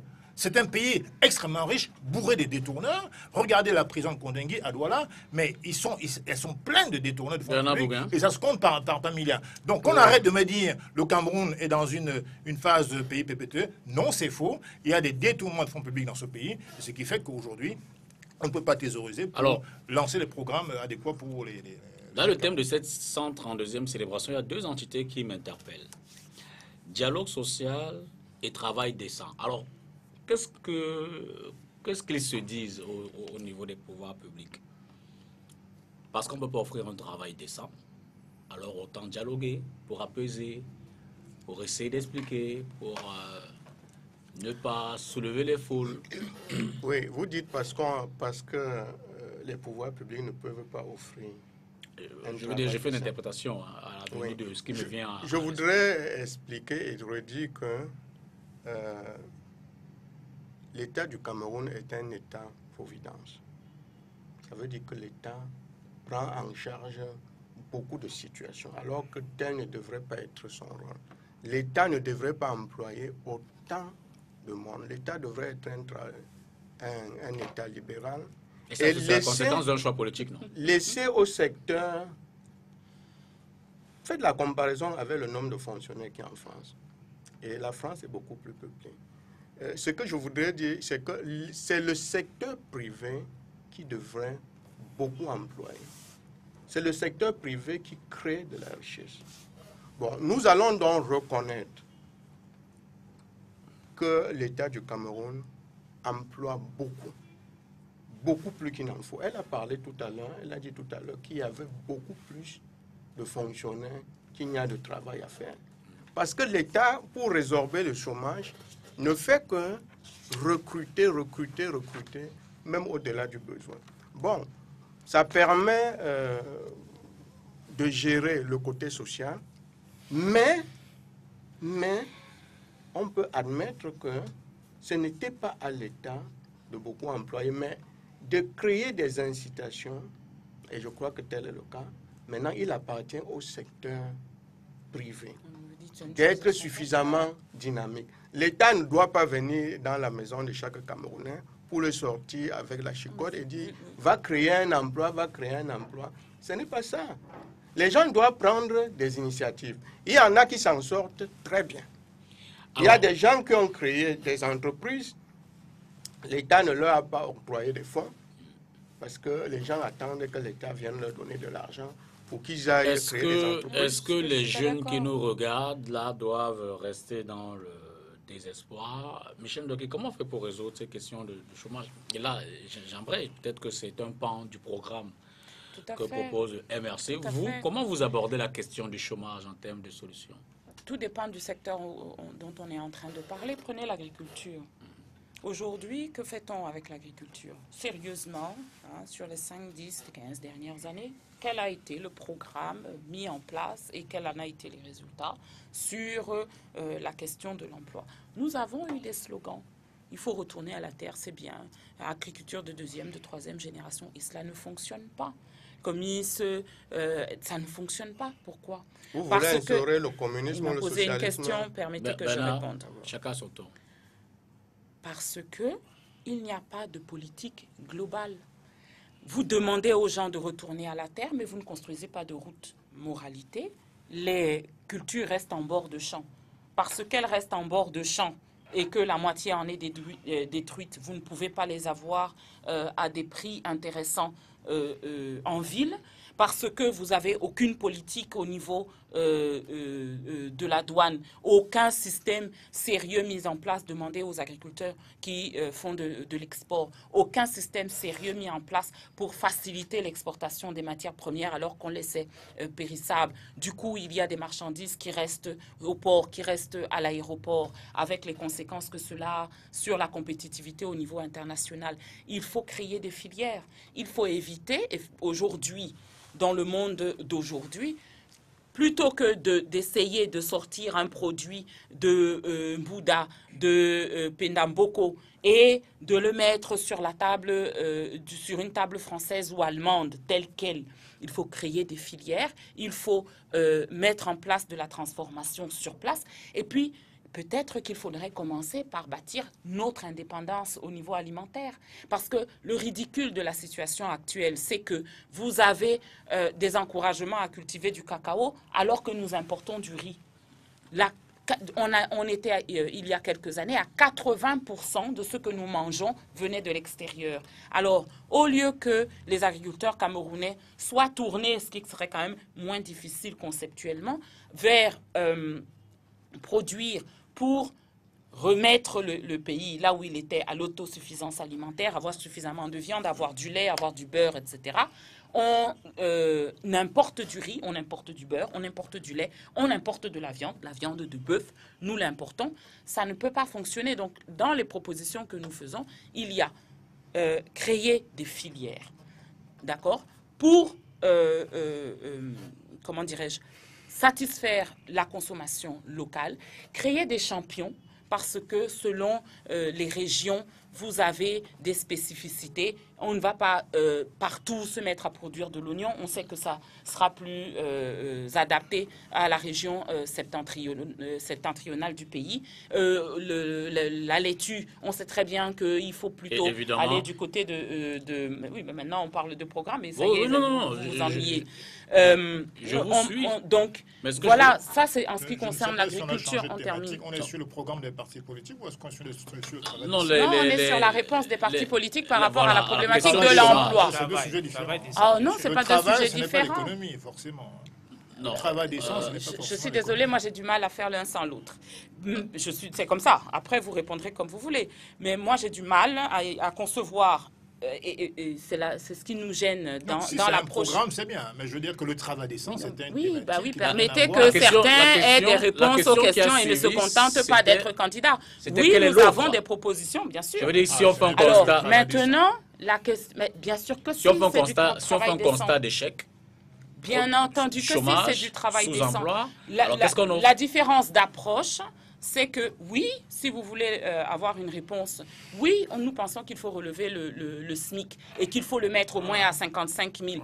Oui, mais ça ne change pas le fait que vous n'êtes en train de parler que d'une extrême minorité de la population active de ce pays et que le problème de l'emploi ne se pose pas ici, comme pour la CGT, que l'on prend en exemple, comme pour les femmes de Chicago. On a un problème déjà pour faire travailler les gens. Donc, il faut répondre à ces jeunes-là sur la question de savoir comment ils vont avoir du travail. Avant de poser la question de l'emploi décent. Et moi, tout à l'heure, je vous reprendrai sur comment ça se finance. Oui, tout à fait. On reviendra dessus. Paul Didier Macon d'abord, sur les propositions. Oui, je pense qu'il faut être extrêmement précis. Alors, qu'est-ce que nous entendons d'abord par travail décent? Le travail décent a deux caractéristiques. La première, c'est une rémunération suffisante, permettant aux travailleurs de supporter le coût de la vie. Et la deuxième caractéristique, c'est la protection sociale. Est-ce que le travailleur bénéficie d'une protection sociale? La protection sociale porte notamment sur 4 choses. Vous avez la santé, vous avez la retraite, vous avez l'éducation, vous avez le logement. Donc c'est cela notre vision du travail décent. Alors, je commence par la première exigence, une rémunération suffisante permettant de supporter le coût de la vie. Alors, les seuils de pauvreté mondialement retenus, c'est ceux des travailleurs qui ont des revenus en deçà de 2 $ par jour. Lorsque vous considérez qu'une famille, c'est chez nous au minimum, c'est 4 personnes, c'est-à-dire 2 parents et 2 enfants, vous vous rendez compte que une famille qui gagne donc autour de, je prends 2 $ multiplié par 4 membres de la famille, on est autour de 8 $. C'est donc une famille pauvre. Ça veut dire qu'il faut aller bien au-delà pour sortir cette famille de travailleurs de la pauvreté. Ça pourrait faire autour de 80 000 francs pour que cette famille de 4 personnes-là puisse sortir du seuil de pauvreté qui est de 2 $ par personne et par jour. Donc la somme des revenus de cette famille est tournée autour de 80 000 francs pour qu'on estime internationalement, selon les critères retenus, que cette famille-là commence à sortir de la pauvreté. Bien, est-ce que cela est le cas au Cameroun pour bon nombre de travailleurs? Ceux qui sont déjà recensés comme des travailleurs formels, c'est-à-dire des salariés, surtout ceux du secteur privé, vous allez vous rendre compte qu'ils sont nombreux à ne pas pouvoir atteindre ce salaire-là de 80 000 francs. Alors, qu'est-ce que nous faisons pour l'améliorer? Déjà, il faut améliorer donc d'abord la protection sociale de ceux qui travaillent déjà. En instaurant, nous proposons d'instaurer un salaire minimum intra-professionnel. Pas interprofessionnel, mais intra-professionnel. C'est une grosse innovation. Salaire intra-professionnel signifie quoi? Ça signifie que c'est à l'intérieur de chaque profession qu'on peut déterminer des minima, en deçà desquels des conventions sociales ne peuvent pas aller. Je veux dire les conventions collectives. Les conventions collectives vont régir l'organisation du travail et les niveaux de rémunération minimum. Seulement, ils ne peuvent pas aller en deçà des minimums qui ont été retenus par l'État. Ceux qui veulent dégager l'État de toutes les responsabilités sur l'emploi, ils se trompent. Parce que même dans les pays les plus libéraux, ultra-libéraux comme les États-Unis, l'État fixe des minimums et encadre tout, même si c'est les privés qui doivent entreprendre. La mise en œuvre. Très bien. Bien, donc la protection sociale doit être assurée au niveau du revenu des salariés. Premier dispositif en béton, c'est le salaire minimum intra-professionnel. Ça veut dire que dans la profession des avocats, l'État peut décider que le salaire minimum, c'est une profession libérale. Mais dans la profession des journalistes, on peut décider que le salaire minimum est de 100 000 ou de 150 000. Celui qui ouvre une entreprise de presse ne peut pas payer en deçà de cela. Sinon, il ne peut pas ouvrir cette entreprise de presse. Dans la profession des enseignants, le salaire minimum, c'est 100 000. Si vous ne pouvez pas payer 100 000 aux enseignants, vous n'êtes pas autorisé à ouvrir votre établissement. Donc, vous n'ouvrez que lorsque vous avez enregistré tout votre personnel et que vous êtes capable de lui payer ce salaire minimum interne à votre profession. il en va de même de toutes les autres professions. Donc l'État que nous voulons construire va organiser toutes ces professions de sorte que tous ceux qui interviennent puissent bénéficier de ce minimum fixé par l'État. Le salaire minimum interprofessionnel est plus difficile à mettre en œuvre dans notre contexte actuel. Interprofessionnel signifie que si vous êtes de la profession des domestiques ou bien des babysitters, selon que vous êtes de cette profession, que vous êtes de la profession des enseignants ou bien des journalistes, tout le monde doit avoir ce même minimum. Ce qui est difficile à réaliser dans notre contexte, où nous sommes encore un pays en plein démarrage de notre construction nationale. Vous ne pouvez pas encore imaginer qu'on puisse payer une babysitter pour laquelle l'expertise demandée peut être le CEP, avec le même salaire que peut-être quelqu'un qui est un journaliste ou bien un enseignant. On organise donc des minima salariaux à l'intérieur de ces professions, mais qui soient capables de faire supporter à ces personnes le coût de la vie, c'est-à-dire qu'on doit être au-delà de 80 000. Mais on ne peut pas mettre la charrue avant les bœufs. Pour pouvoir pratiquer de tels niveaux de salaire, il faut augmenter la production nationale. J'ai encore beaucoup de choses, pas mal de choses à vous dire. Je souhaite pas monopole de la parole. Oui, mais c'est moi qui recule. J'ai pas encore parlé 3 minutes.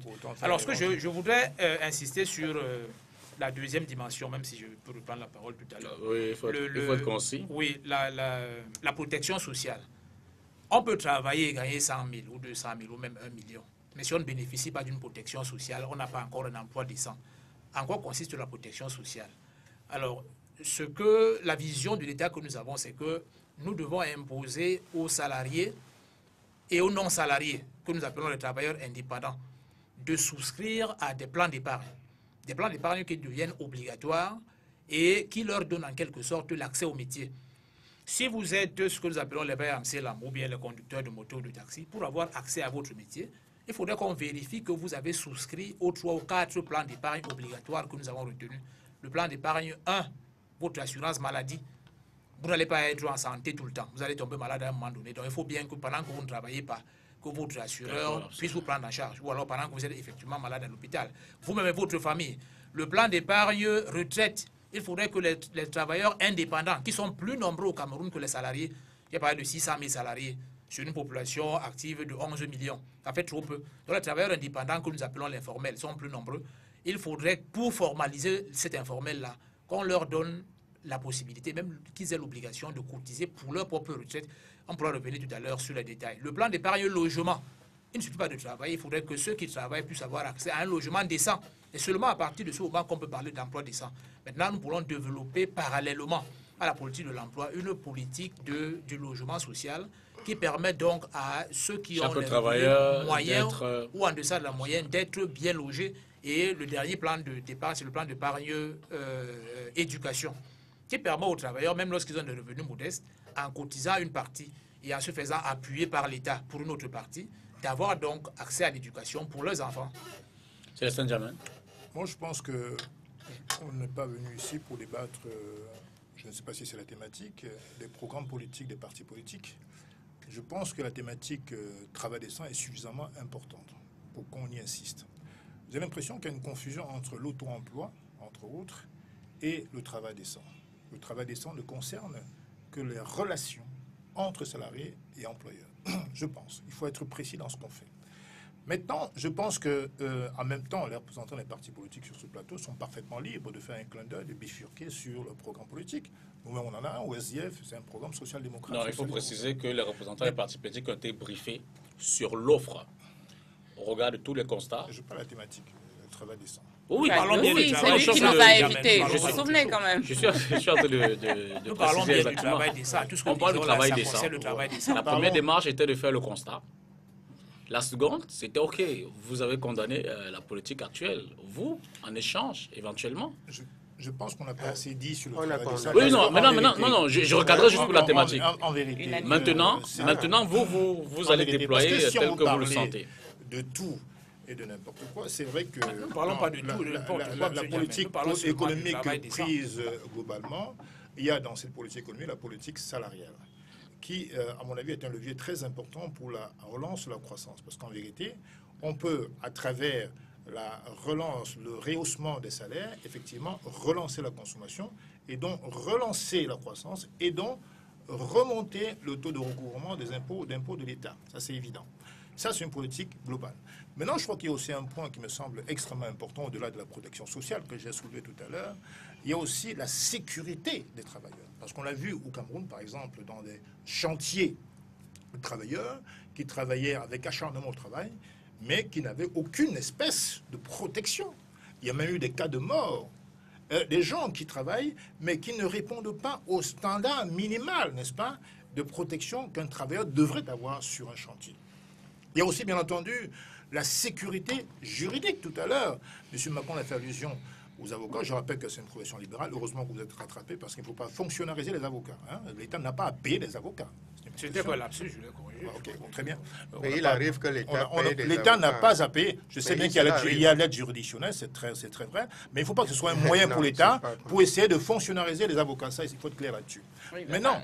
Sans les fonctionnariser, ils pourraient quand même aider à réguler le peuvent. secteur comme il y a des avocats, pour tout bien le monde. sûr, comme d'office. Il y a les commissions. C'est un consentement entre l'État et certains avocats. Je parle des avocats salariés et je crois qu'il serait opportun que l'État intervienne pour s'assurer que dans cette profession, comme dans n'importe quelle autre, il y ait des minima qui soient respectés. C'est ça il y a des avocats salariés à travers le gouvernement et leurs députés, l'État légifère. Effectivement, il y a des avocats salariés.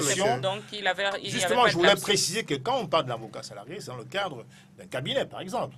Hein, et il y a même d'une entreprise. Un avocat une entreprise, un cabinet, c'est une entreprise, évidemment. Donc, maintenant, ce que je veux dire, c'est que la sécurité judiciaire, parce qu'entre autres, il faut comprendre que souvent, le salarié est dépourvu de moyens quand il est victime d'abus de son employeur, pour pouvoir saisir la justice. Il n'y a pas un tribunal vraiment spécifique consacré aux problèmes relationnels entre l'employeur et l'employé. C'est important le plan judiciaire. Non, parce qu'en vérité, quand on parle d'inspecteur de travail, hein, vous voyez le sort qui est réservé d'ailleurs aux délégués du personnel. Ils n'ont même pas la protection que le Code du travail leur apporte. Vous comprenez? Souvent, quand ils tentent de protéger un salarié, eh bien, il est viré du jour au lendemain, sans aucune protection, l'inspecteur n'intervient même pas. Moi, je pense qu'il faut donc instaurer, n'est-ce pas, un tribunal paritaire entre certains employeurs et certains syndicalistes. On peut mettre de côté les magistrats professionnels.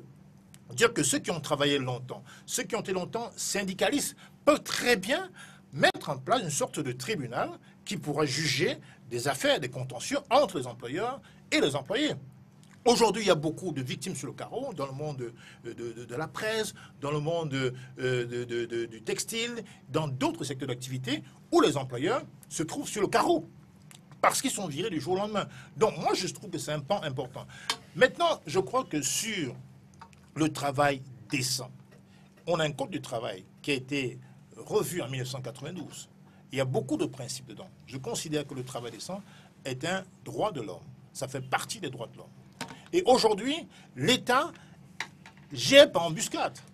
Parce que dans le monde du travail, rien n'est fait, même pas au niveau des délégués du personnel, rien n'est fait pour assurer, n'est-ce pas, la protection des salariés. Et c'est un sujet extrêmement important. Et que propose le SDF dans ce cadre-là? Mais écoutez, je pense que nous sommes un parti d'obédience socialiste.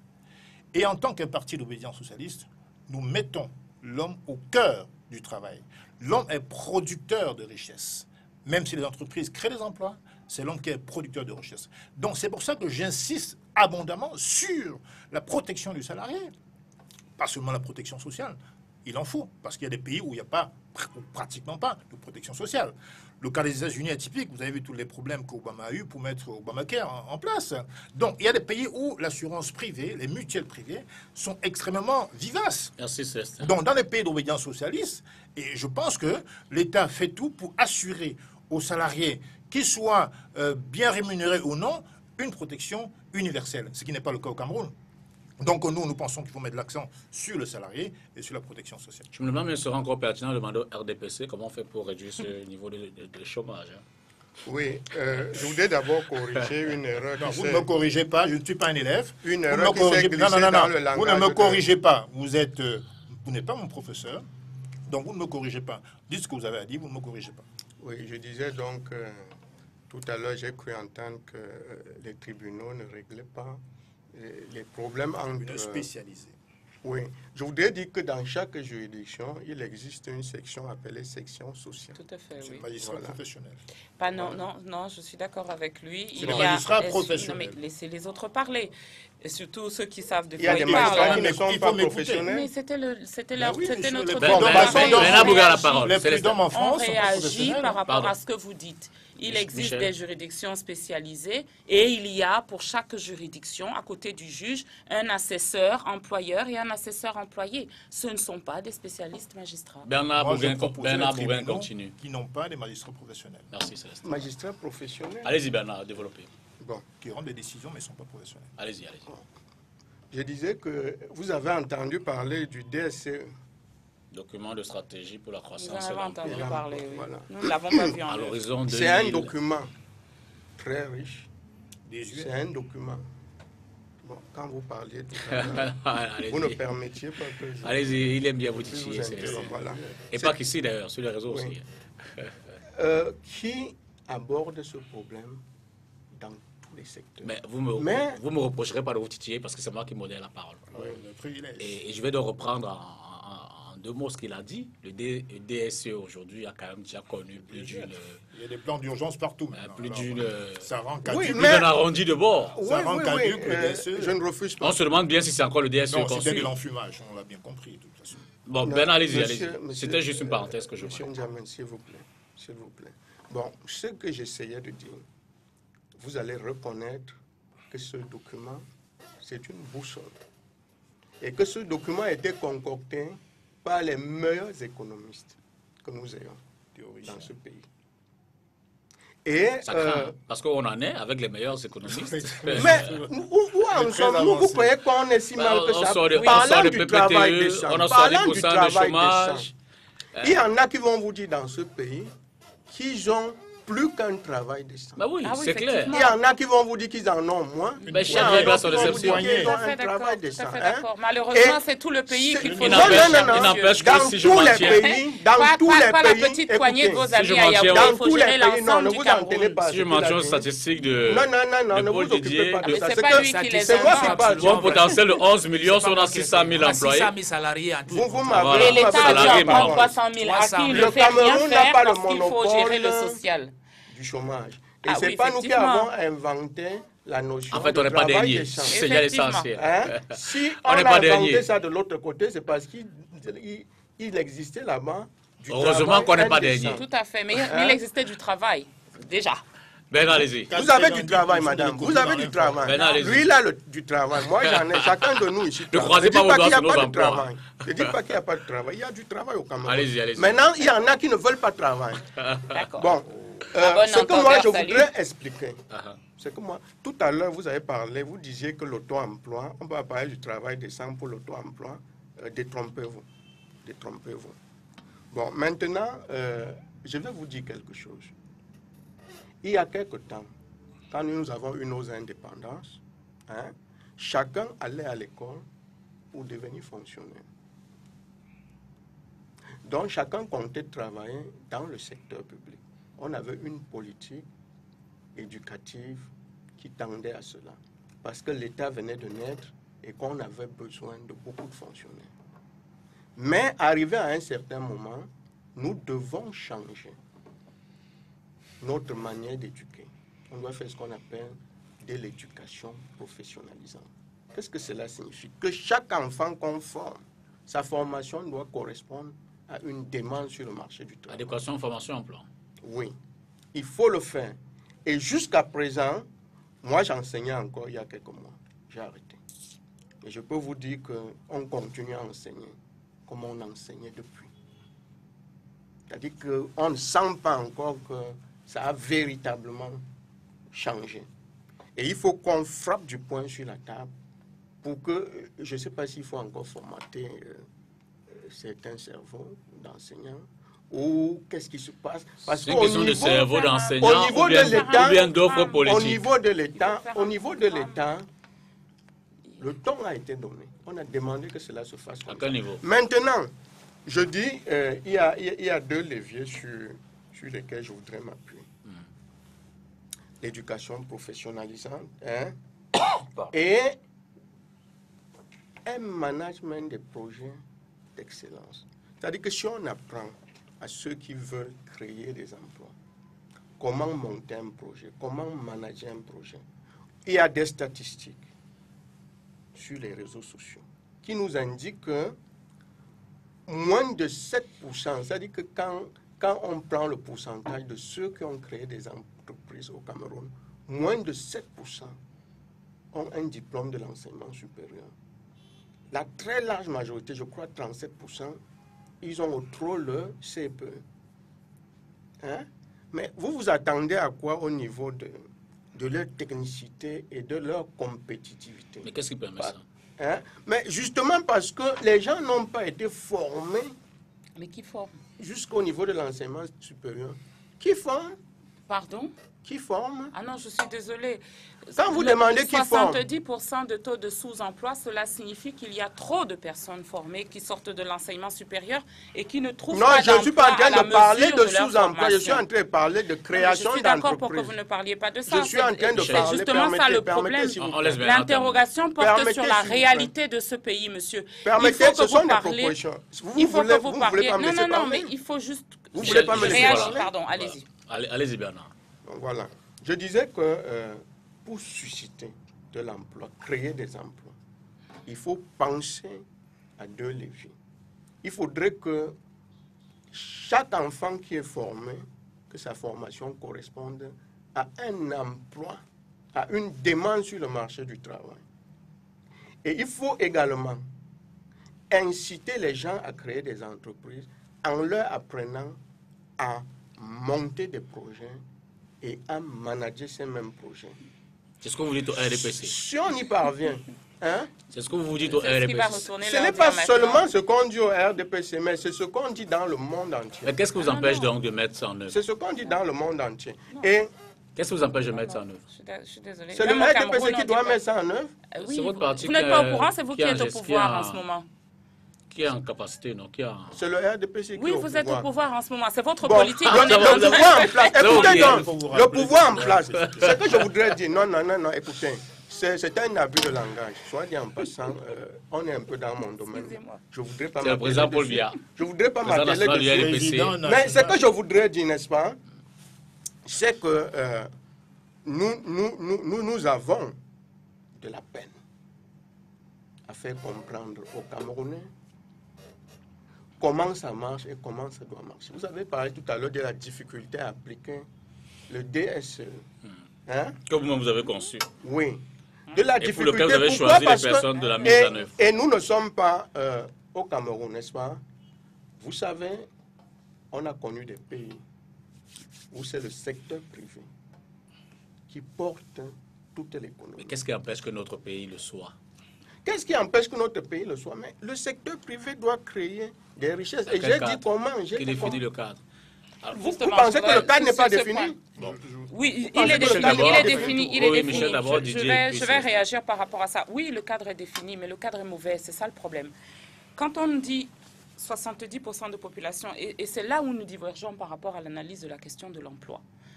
Nous partons dans la conversation avec des définitions qui nous viennent de certains pays européens et nous disons au Cameroun, c'est comme ça qu'il faut envisager la question de l'emploi. Je suis désolée, nous ne sommes pas d'accord. Parce que la question de l'emploi ne se pose pas ici comme elle se pose en Europe. Quand le 1er mai est né à Chicago, on n'avait pas un problème de chômage, on n'avait pas un problème de sous-emploi, on avait un problème de conditions. Quand il y avait il y avait du travail, mais les conditions dans lesquelles on faisait travailler les gens n'étaient pas acceptables. Ce n'est pas parce que c'est leur histoire que le jour où nous nous mettons à célébrer la fête du travail, il faut que nous la prenions et que nous considérions que c'est ça notre problème aujourd'hui dans ce pays. Ce n'est pas vrai. Le problème que nous avons dans ce pays, monsieur, c'est que nous savons peut-être former des gens, leur apprendre l'alphabet, les amener jusqu'au bac et les envoyer à l'université, mais on ne sait pas ensuite les employer. Et ils ne savent pas non plus s'employer eux-mêmes. Pas parce qu'ils n'ont pas reçu des cours de management, mais parce que dès le départ, on leur a mis dans la tête des enseignements qui étaient inutiles. C'est inutile d'être docteur en sociologie quand on veut conduire une moto-taxi. D'accord ?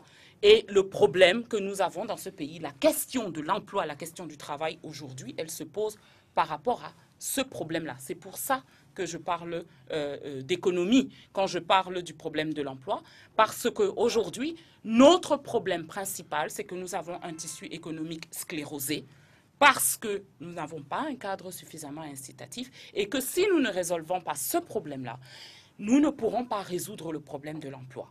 On parle aujourd'hui du taux du SMIC à 80 000. Mais aujourd'hui, ce qu'il nous faut, monsieur, vous avez raison, ce sont des investisseurs. Les investisseurs investissent parce que ça leur permet de gagner de l'argent. Dans un pays où le crédit coûte trop cher, où qui donne le crédit? Ce n'est pas l'État, c'est encore le privé. Effectivement, mais si vous regardez la structure d'un prêt, vous verrez que la marge que fait l'entreprise est minime. Tout le reste, ce sont des taxes. Et si vous écoutez les organisations patronales qui savent vous parler des freins à l'investissement, au moins en ce qui concerne la partie interne, l'investissement des Camerounais, vous entendrez ce qu'ils vous disent. Ils vous disent qu'ils ont deux problèmes principaux. La pression fiscale, non.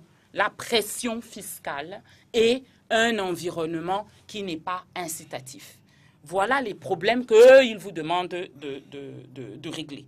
Il faut qu'ils aient moins de pression de la part de l'administration fiscale et il faut qu'ils aient un cadre qui leur permette de s'exprimer. C'est-à-dire qu'il faut qu'ils aient des infrastructures décentes, qu'ils puissent importer un peu plus tranquillement, qu'ils puissent exporter un peu plus tranquillement, c'est-à-dire que l'État fasse un peu mieux son travail dans la négociation des accords de partenariat économique, pour prendre cet exemple-là. Voilà comment on résout le problème de l'emploi, parce qu'à ce moment-là, on met ceux qui doivent créer de la richesse, et sur ce point-là, je suis complètement d'accord avec vous. Mais ce n'est pas juste un vœu.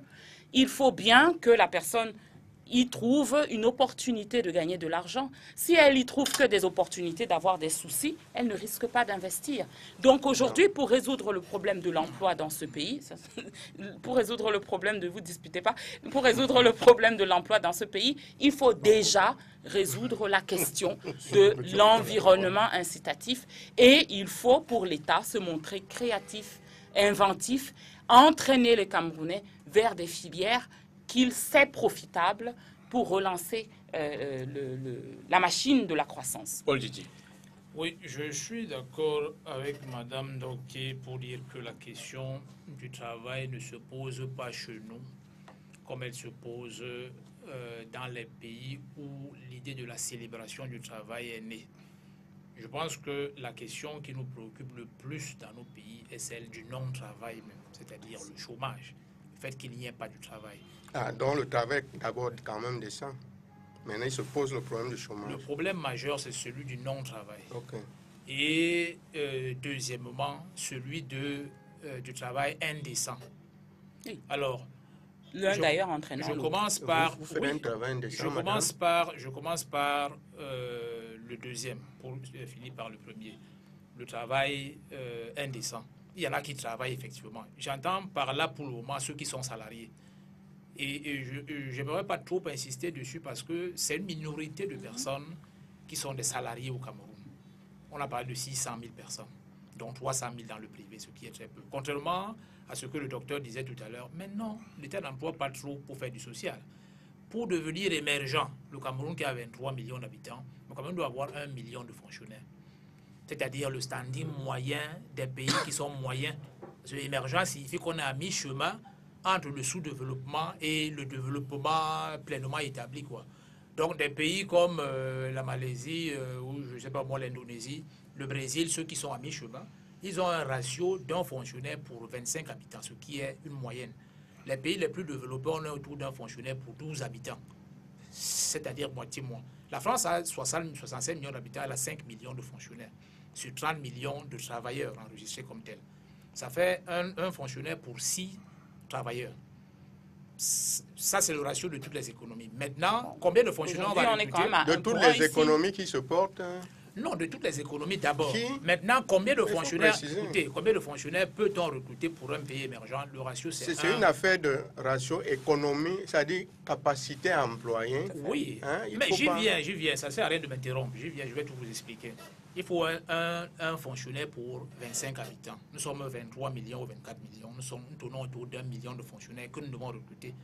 Maintenant, il faut trouver des moyens de recruter ces fonctionnaires, on ne va pas les recruter sans être capable de les payer. C'est-à-dire qu'on Et revient au ceux qui créent ces richesses-là, la France, c'est 5 millions de fonctionnaires, ce n'est pas un pays socialiste. Les États-Unis, c'est 22 millions de fonctionnaires, ce n'est pas un pays socialiste. L'État prend toujours sa part. L'État est le premier employeur en valeur relative dans tous les pays de la Terre et à toutes les époques. Nous n'inventons rien. En valeur relative, aucune entreprise ne vaut un État dans aucun pays de la Terre, ça n'existe pas. Vous avez un smartphone, vous pouvez l'ouvrir tout de suite et vérifier. Même aux États-Unis, le temple de l'ultralibéralisme, l'État est le premier employeur. Il emploie plus que n'importe quelle entreprise, ce qui est tout à fait normal, parce que pour faire fonctionner un pays, on a besoin de fonctionnaires, comme leur nom l'indique. Et on a besoin d'en recruter dans l'éducation, notamment la santé, la sécurité, etc. Donc le Cameroun doit faire pareil. Le problème, c'est qu'il faut s'assurer que l'appareil productif au niveau agricole, au niveau industriel, au niveau des services, produit suffisamment de richesses pour que la quantité de personnes qu'on recrute puisse être payée régulièrement et décemment. Ce qui est tout à fait possible, mais à condition que nous y allions progressivement, là où, dans la situation où nous nous trouvons maintenant. Les deux choses doivent être réalisées simultanément, c'est-à-dire l'emploi privé et l'emploi public. Bien, maintenant, qu'est-ce que l'État doit faire? L'État doit encadrer, encourager et subventionner ceux des créateurs d'emplois qui veulent augmenter la richesse nationale de façon à ce que cette richesse qui est créée par ces producteurs se retrouve dans les caisses de l'État d'une manière directe par la fiscalité ou d'une manière indirecte, toujours même par la fiscalité indirecte, et les recettes recueillies donc par l'État lui permettent de recruter une quantité de personnes suffisante pour pouvoir faire fonctionner son État. Alors, vous dites que... C'est ça votre programme. Permettez que je vous dise. Ça veut dire que si nous voulons recruter... Terminer sur cette phase. Si nous voulons recruter à terme, au terme de notre émergence, on parle de 2035, mais tel que nous sommes partis, nous ne serons pas en 2035. Le Cameroun, quel que soit celui qui doit le diriger, devra comprendre que pour réaliser l'émergence, il faudra 1 million de fonctionnaires à terme. Voilà. Maintenant, pour avoir 1 million de fonctionnaires, il faudra créer 6 millions d'emplois privés, c'est-à-dire 1 sur 6. Absolument. Si vous ne pourriez pas 6 millions d'emplois privés, vous ne serez pas autorisé à avoir 1 million de fonctionnaires. Il faut qu'on s'entende très bien. Voilà. Maintenant, pour qu'on crée 6 millions d'emplois privés, là encore, nous ne sommes pas dans la sorcellerie. Nous n'inventons pas la roue. Les secteurs productifs de toute économie, c'est l'agriculture, c'est l'industrie qui génère les services. Je vous prends un exemple de ce que nous proposons. Par exemple, notre politique agricole, elle est fondée sur les complexes agro-industriels. Donc nous devons démultiplier le concept dans chacune des communes du Cameroun. La Sosucam, je vous en prie. La Sosucam emploie 7000 personnes. EVCAM 6700. La CDC, c'est 14 000 salariés. Ça, c'est seulement pour des entreprises qui sont installées dans des communes particulières. Nous avons 360 communes. Nous pouvons installer des unités de production de la richesse comme cela dans toutes ces communes-là. Pas forcément l'État lui-même, mais l'État appelle des investisseurs. Ils s'associent au Cameroun, les étrangers comme les nationaux. On développe ce potentiel qui existe. On produit suffisamment de richesse de sorte que nous puissions créer de l'emploi dans ces secteurs-là et que nous puissions avoir des revenus pour pouvoir recruter les employeurs du public. Je crois que pour la clarté du débat, il y a quelques précisions qui doivent être faites. Tout à l'heure, j'ai entendu parlant des emprunts, n'est-ce pas, faits à certains salariés, certains entrepreneurs, que les banques ne prêtaient pas suffisamment. J'ai pu constater qu'au Cameroun, le taux d'intérêt appliqué par les banques aux salariés ou pas, aux entrepreneurs potentiels qui faisaient des prêts, des emprunts, pardon, était d'environ 13%. Ce qui est absolument dissuasif. Donc, effectivement, quand on vous dit 13%, ben écoutez, les consommateurs bancaires, les comptes bancaires que nous sommes, ont plutôt tendance à créer des tontines, en tout cas des banques privées. Ils n'ont plus tellement accès aux banques. Maintenant, il est important de rappeler que le travail décent, permettez-moi d'insister, et la politique salariale, économique en général, c'est deux choses différentes. Le chômage, c'est un programme qui doit être pensé, conçu par chaque parti politique, apporter la solution au chômage. Parce que c'est un sujet suffisamment grave dans tous les pays d'ailleurs. Parce qu'il y a beaucoup de jeunes chez nous, par exemple au Cameroun, qui sont au chômage. La raison pour laquelle 90% de notre économie est dans l'informel. Alors faut-il formaliser l'informel? C'est une question qui me semble importante, en tout cas elle est récurrente. Par ailleurs, je pense que l'État ne crée pas de la richesse. C'est George Washington qui disait un jour que le meilleur gouvernement du monde, c'est celui qui gouverne le moins. Il faut que l'État soit là pour effectivement encadrer ceux qui veulent entreprendre. Doivent encourager l'entrepreneuriat. Nous avons des États bananiers, les républiques bananières, qui passent leur temps à recruter dans la fonction publique. Bien sûr, il faut un minimum pour gérer un pays, ça c'est vrai. Mais on ne peut pas créer l'espoir d'un pays émergent, qui a encore un slogan venu du FMI. Émergence, c'est quoi? Le Cameroun n'a aucune industrie. Même le cure-dent est importé au Cameroun. Tout à l'heure, je crois que Michel Ndoki parlait de l'importation du riz, je ne sais pas, l'indépendance alimentaire. Et quand vous ajoutez à cela la signature des APE par le président de la République, mais ça étouffe nos producteurs locaux. Il n'y a pas simplement une question d'accession aux champs, des routes. Il y a une question d'abord que les producteurs locaux ne peuvent plus écouler leurs produits.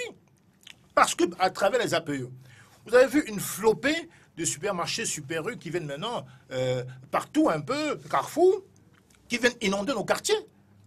Avec souvent des produits, quand ils ne sont pas étrangers, ils sont camerounais, mais bourrés de pesticides. Nous mangeons n'importe quoi aujourd'hui. Parce qu'aujourd'hui, la signature des APE fait en sorte que on ne peut plus manger décemment des produits de qualité. Donc, autant produit, non? Autant produit, mais comment va-t-on, à combien achète-t-on nos produits? Quand Carrefour arrive, mais qu'est-ce qu'il fait? Mais il achète les produits camerounais, il s'empare des champs, mettent leurs produits chimiques. Donc la question sur l'offre politique. Pour produire à échelle industrielle. Comment on fait pour inverser? Je veux savoir quelle est votre proposition. Comment on fait pour inverser cette tendance? Je vous écoute, mais... Vous n'êtes pas modérateur. Olivier. Hein, je suis en train de développer. Je dis qu'on parle ici. Qu'est-ce qu'on fait donc pour que nos produits gagnent des marchés à des prix décents? L'État peut parfaitement, en jouant sur la fiscalité, encourager les agriculteurs camerounais à produire davantage, sans forcément mettre, n'est-ce pas, une flopée de pesticides ou de produits chimiques. L'État peut le faire. Je pense que si l'État insistait sur la défiscalisation, aujourd'hui, quand vous créez une entreprise, on vous donne 6 mois d'exonération fiscale. Ce n'est pas normal.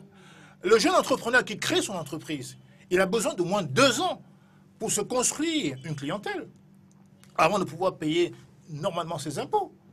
Et ça, c'est une volonté politique qui doit être mise sur pied. Mais ce n'est pas fait au Cameroun aujourd'hui. Ça fait 35 ans que ça dure. Vous voyez, on est passé d'un taux de croissance d'environ 13% dans les années 77 à aujourd'hui moins de 5%. Vous croyez que c'est normal? Avec une montée, n'est-ce pas, en flèche du taux de chômage. Donc moi je dis que si on parle d'économie, il faut d'abord insister sur la politique salariale et ensuite sur le traitement du chômage. Quel est le problème important? On ne peut pas émerger si nous signons les accords de partenariat avec la France ou les accords des APE avec l'Union européenne. Ce n'est pas possible. On ne peut rien produire. Nous consommons, on ne produit rien. Donc moi je pense qu'aujourd'hui, il faut simplement dire que l'État doit encourager le secteur privé à créer davantage d'emplois.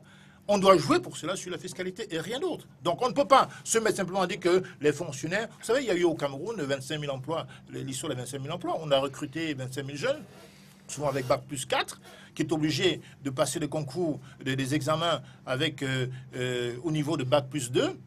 Eh bien, qu'est-ce qui s'est passé? Sur les 25 000, 11 000 ont été recrutés. Au passage, l'État, à travers les timbres sur les dossiers, s'est tapé quand même 2,5 milliards. Et puis, on proposait 40-50 000 comme salaire à ce jeune-là. Donc, qui ont par la suite tous démissionné. Donc, ce n'est pas la fonction publique qui va créer des emplois. Bernard, il faut jouer sur l'entreprise privée. Je voudrais, tout à l'heure, Madame Ndoki a dit que l'État tuait les entreprises par la fiscalité. Vous avez entendu parler d'accords de partenariat économique. Vous allez dire que ça ne nous concerne pas. Mais un des problèmes que l'État du Cameroun un des problèmes que l'État du Cameroun a, c'est que les entreprises, justement, ne payent pas leurs redevances du fait, j'avoue, de la corruption. Quand on parle de la corruption dans ce secteur, c'est parce que les préposés de l'État s'arrangent avec les entreprises pour que ce qui devrait être payé à l'État ne soit pas payé. Donc, de ce côté-là, je pense que il n'y a pas, c'est pas par rapport à la fiscalité que les entreprises. On peut parler peut-être. Ben, si les Actuellement. entreprises payent trop d'impôts, Les entreprises, justement, elles ne ne payent pas. créer des emplois. Les À entreprises, cause du justement- système RDPC qui font que ceux qui sont des gros contributeurs du RDPC ne payent pas d'impôts dans ce pays. Non, Faut j'étais bien en le train dire. de dire, Ben oui. pour qui m'arrache, parce que Non, pas allez-y, le temps allez-y, m'arracher allez-y. la parole. J'étais en C'est le train de système dire que vous avez instauré. justement, les entreprises ne payent pas les impôts comme ils devraient payer. Pourquoi? Parce que les préposés de l'État s'arrangent. Allez voir lorsqu'on scelle les entreprises ce qui se passe. Allez voir ce qui se passe. Ils ne viennent pas payer, mais ils viennent s'arranger avec ceux qui ont scellé. On ne pas déceler, ils continuent. Ce n'est pas le système RDPC. Si. Le RDPC n'a pas de militants qui portent la tenue du RDPC et ça va commencer à être contrôleur des Est-ce qu'ils impôts ont besoin de ou porter la inspecteur tenue des RDPC? impôts. Est-ce qu'ils ont besoin de Vous porter la tenue comprenez? RDPC? Ce sont des préposés de l'État.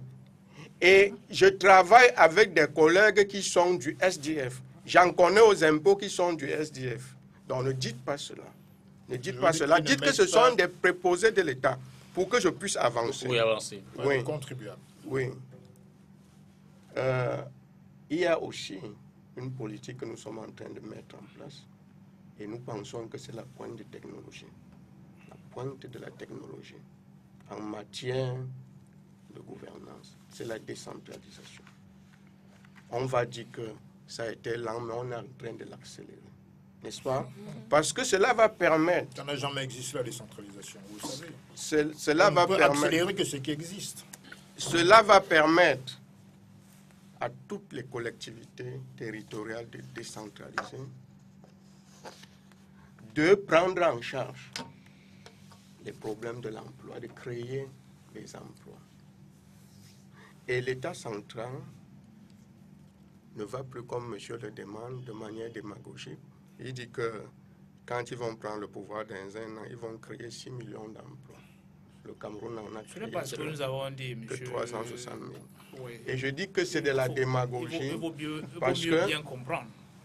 Et ne pas parce que je critiquer ne ce vois qu'on n'a pas, compris. je ne vois pas par quelle alchimie ils vont y parvenir. Mais j'étais en train de dire que l'État central va s'occuper des questions de souveraineté davantage. Dans le prochain mandat. Je dis avec la décentralisation. Donc, qui aura le prochain mandat? La décentralisation, Qui aura dès le prochain que, tendez mandat l'oreille, électoral, hein. dès que les régionales sont lancées, tout Quand? est mis en place. C'est pour quand? Ça peut être lancé à Dans tout 22 moment. ans. Celui qui lance, non, ça peut être lancé avant même. La présidentielle. Oui, Avant la législative. oui, celui qui a le calendrier C'est ce qu'on entre disait les il y a mains, 22 ans aussi. celui qui a les calendriers. Alors, Bon, Je voudrais m'empêche, réagir. il m'empêche de développer. Non, vous terminez. hein. Donc je Terminez. disais, nous avons, Vous terminez. vous savez que nous avons, il m'a beaucoup interrompu. Oui, vous terminez. Nous avons la Quand décentralisation. vous parlez des régionales, je suis désolé. problème. Ça, on Hein? va pas- Et l'État veut davantage. La décentralisation Au au niveau programme depuis central, 22 ans. Au niveau central, se Faut arrêter désengager avec ça. pour permettre des initiatives. Et là, Merci, Bernard. ce sera un démembrement de l'État, ce sera un ensemble de démembrements de l'État. On a X communes, on a X régions. On attend donc de voir les Camerounais. Tu fais des Alors, projections sur la comète, mon cher ami. Michel. Il n'y a pas de Je crois que nous avons décentralisation dans tous ce pays. compris Il y en a pas. que On en on a période de un la problème, on a un problème de gestion de la capacité productive de ce pays. Par rapport à la fiscalité, parce que vous pensez que les gens ne payent pas des impôts, mais bon, nous sommes désolés, hein, les Camerounais sont trop têtus, ils ne comprennent rien, ils sont trop malhonnêtes, ils sont trop difficiles à gouverner. Nous voulons gouverner cela. Mais les gens ne payent pas d'impôts parce que c'est trop souvent, parce que ça ne leur permet pas de... C'est la façon. Vous avez Vous vous des souvenez militants des règles, hein, chaque- MRC une qui personne paye les perd, impôts. Bernard. une personne parle, Parce les qu'elle dit les gens. autres, les Nous sommes dans la autres conclusion. suivent. Les gens ne vont pas volontiers payer les impôts parce Y que compris quand le ils MRC. regardent la part qui leur resterait pour nourrir leur famille, payer leur salaire et racheter de la marchandise pour la revendre ou des intrants pour continuer de produire, l'équation ne fonctionne pas. Ensuite, sur l'idée de créer des pôles de production. J'ai entendu parler de l'exemple de CDC, de Sosucam, c'est très bien. Il faut quand même avoir conscience que si je prends les cas de Sosucam, pour qu'elle puisse être rentable, il a fallu qu'on crée un monopole et qu'on interdise. Et je crois qu'on est en train de revenir dessus. Et je suis sûre qu'on aurait des choses intéressantes à découvrir en termes de rentabilité pour cette entreprise. On a quand même dû créer un monopole et interdire l'importation de sucre. Donc, Sosucam s'est trouvé à la tête d'un patrimoine artificiel parce qu'il n'est pas assis sur une véritable compétitivité. Donc ce type d'initiative ne peut pas être répété à l'envi. On a créé un certain nombre d'entreprises comme ça, souvent avec des capitaux étatiques. Ça ne fonctionne pas parce qu'à la base de la création de richesse, il y a l'ambition, le rêve d'un entrepreneur. C'est comme ça que cela fonctionne un peu partout. Alors comment est-ce que l'on fait pour relancer la croissance ici ? D'abord, il faut encourager les investissements, qu'il s'agisse des investissements indirects de l'étranger ou des investissements locaux. Et là, pour nous, il faut faire de l'optimisation fiscale, pas augmenter la pression. Et pour revenir à la question du ratio, aujourd'hui, on est à 1 sur 1. Oui, je termine. On est à 1 sur 1. D'après votre logique, on devrait accélérer la production de richesse, c'est-à-dire créer plus d'emplois dans le privé pour pouvoir revenir au ratio que vous avez suggéré qui est de 1 sur 6. Et cela passe par faire travailler ceux qui sont aujourd'hui des fonctionnaires. Il faudrait définitivement régler la question des fonctionnaires fictifs. Ça devient ridicule de passer, je ne sais plus si ça s'appelle PAGES ou JPEC ou JPES. Ça devient ridicule tous les deux ou 3 ans de venir nous dire qu'il y a des fonctionnaires fictifs dont on essaye de se débarrasser. De toute manière, on ne peut pas résoudre les problèmes auxquels fait face ce pays sans passer par un changement au niveau de l'équipe dirigeante. Je crois que tout le monde est au courant. Oui, Paul Didier. Oui, j'aimerais en dire, guise de conclusion. Oui, j'aimerais dire d'entrée du jeu que, encore une fois, nous n'allons pas inventer la roue. De la création des emplois dans tout État procède d'une mise en valeur des terres que l'État possède.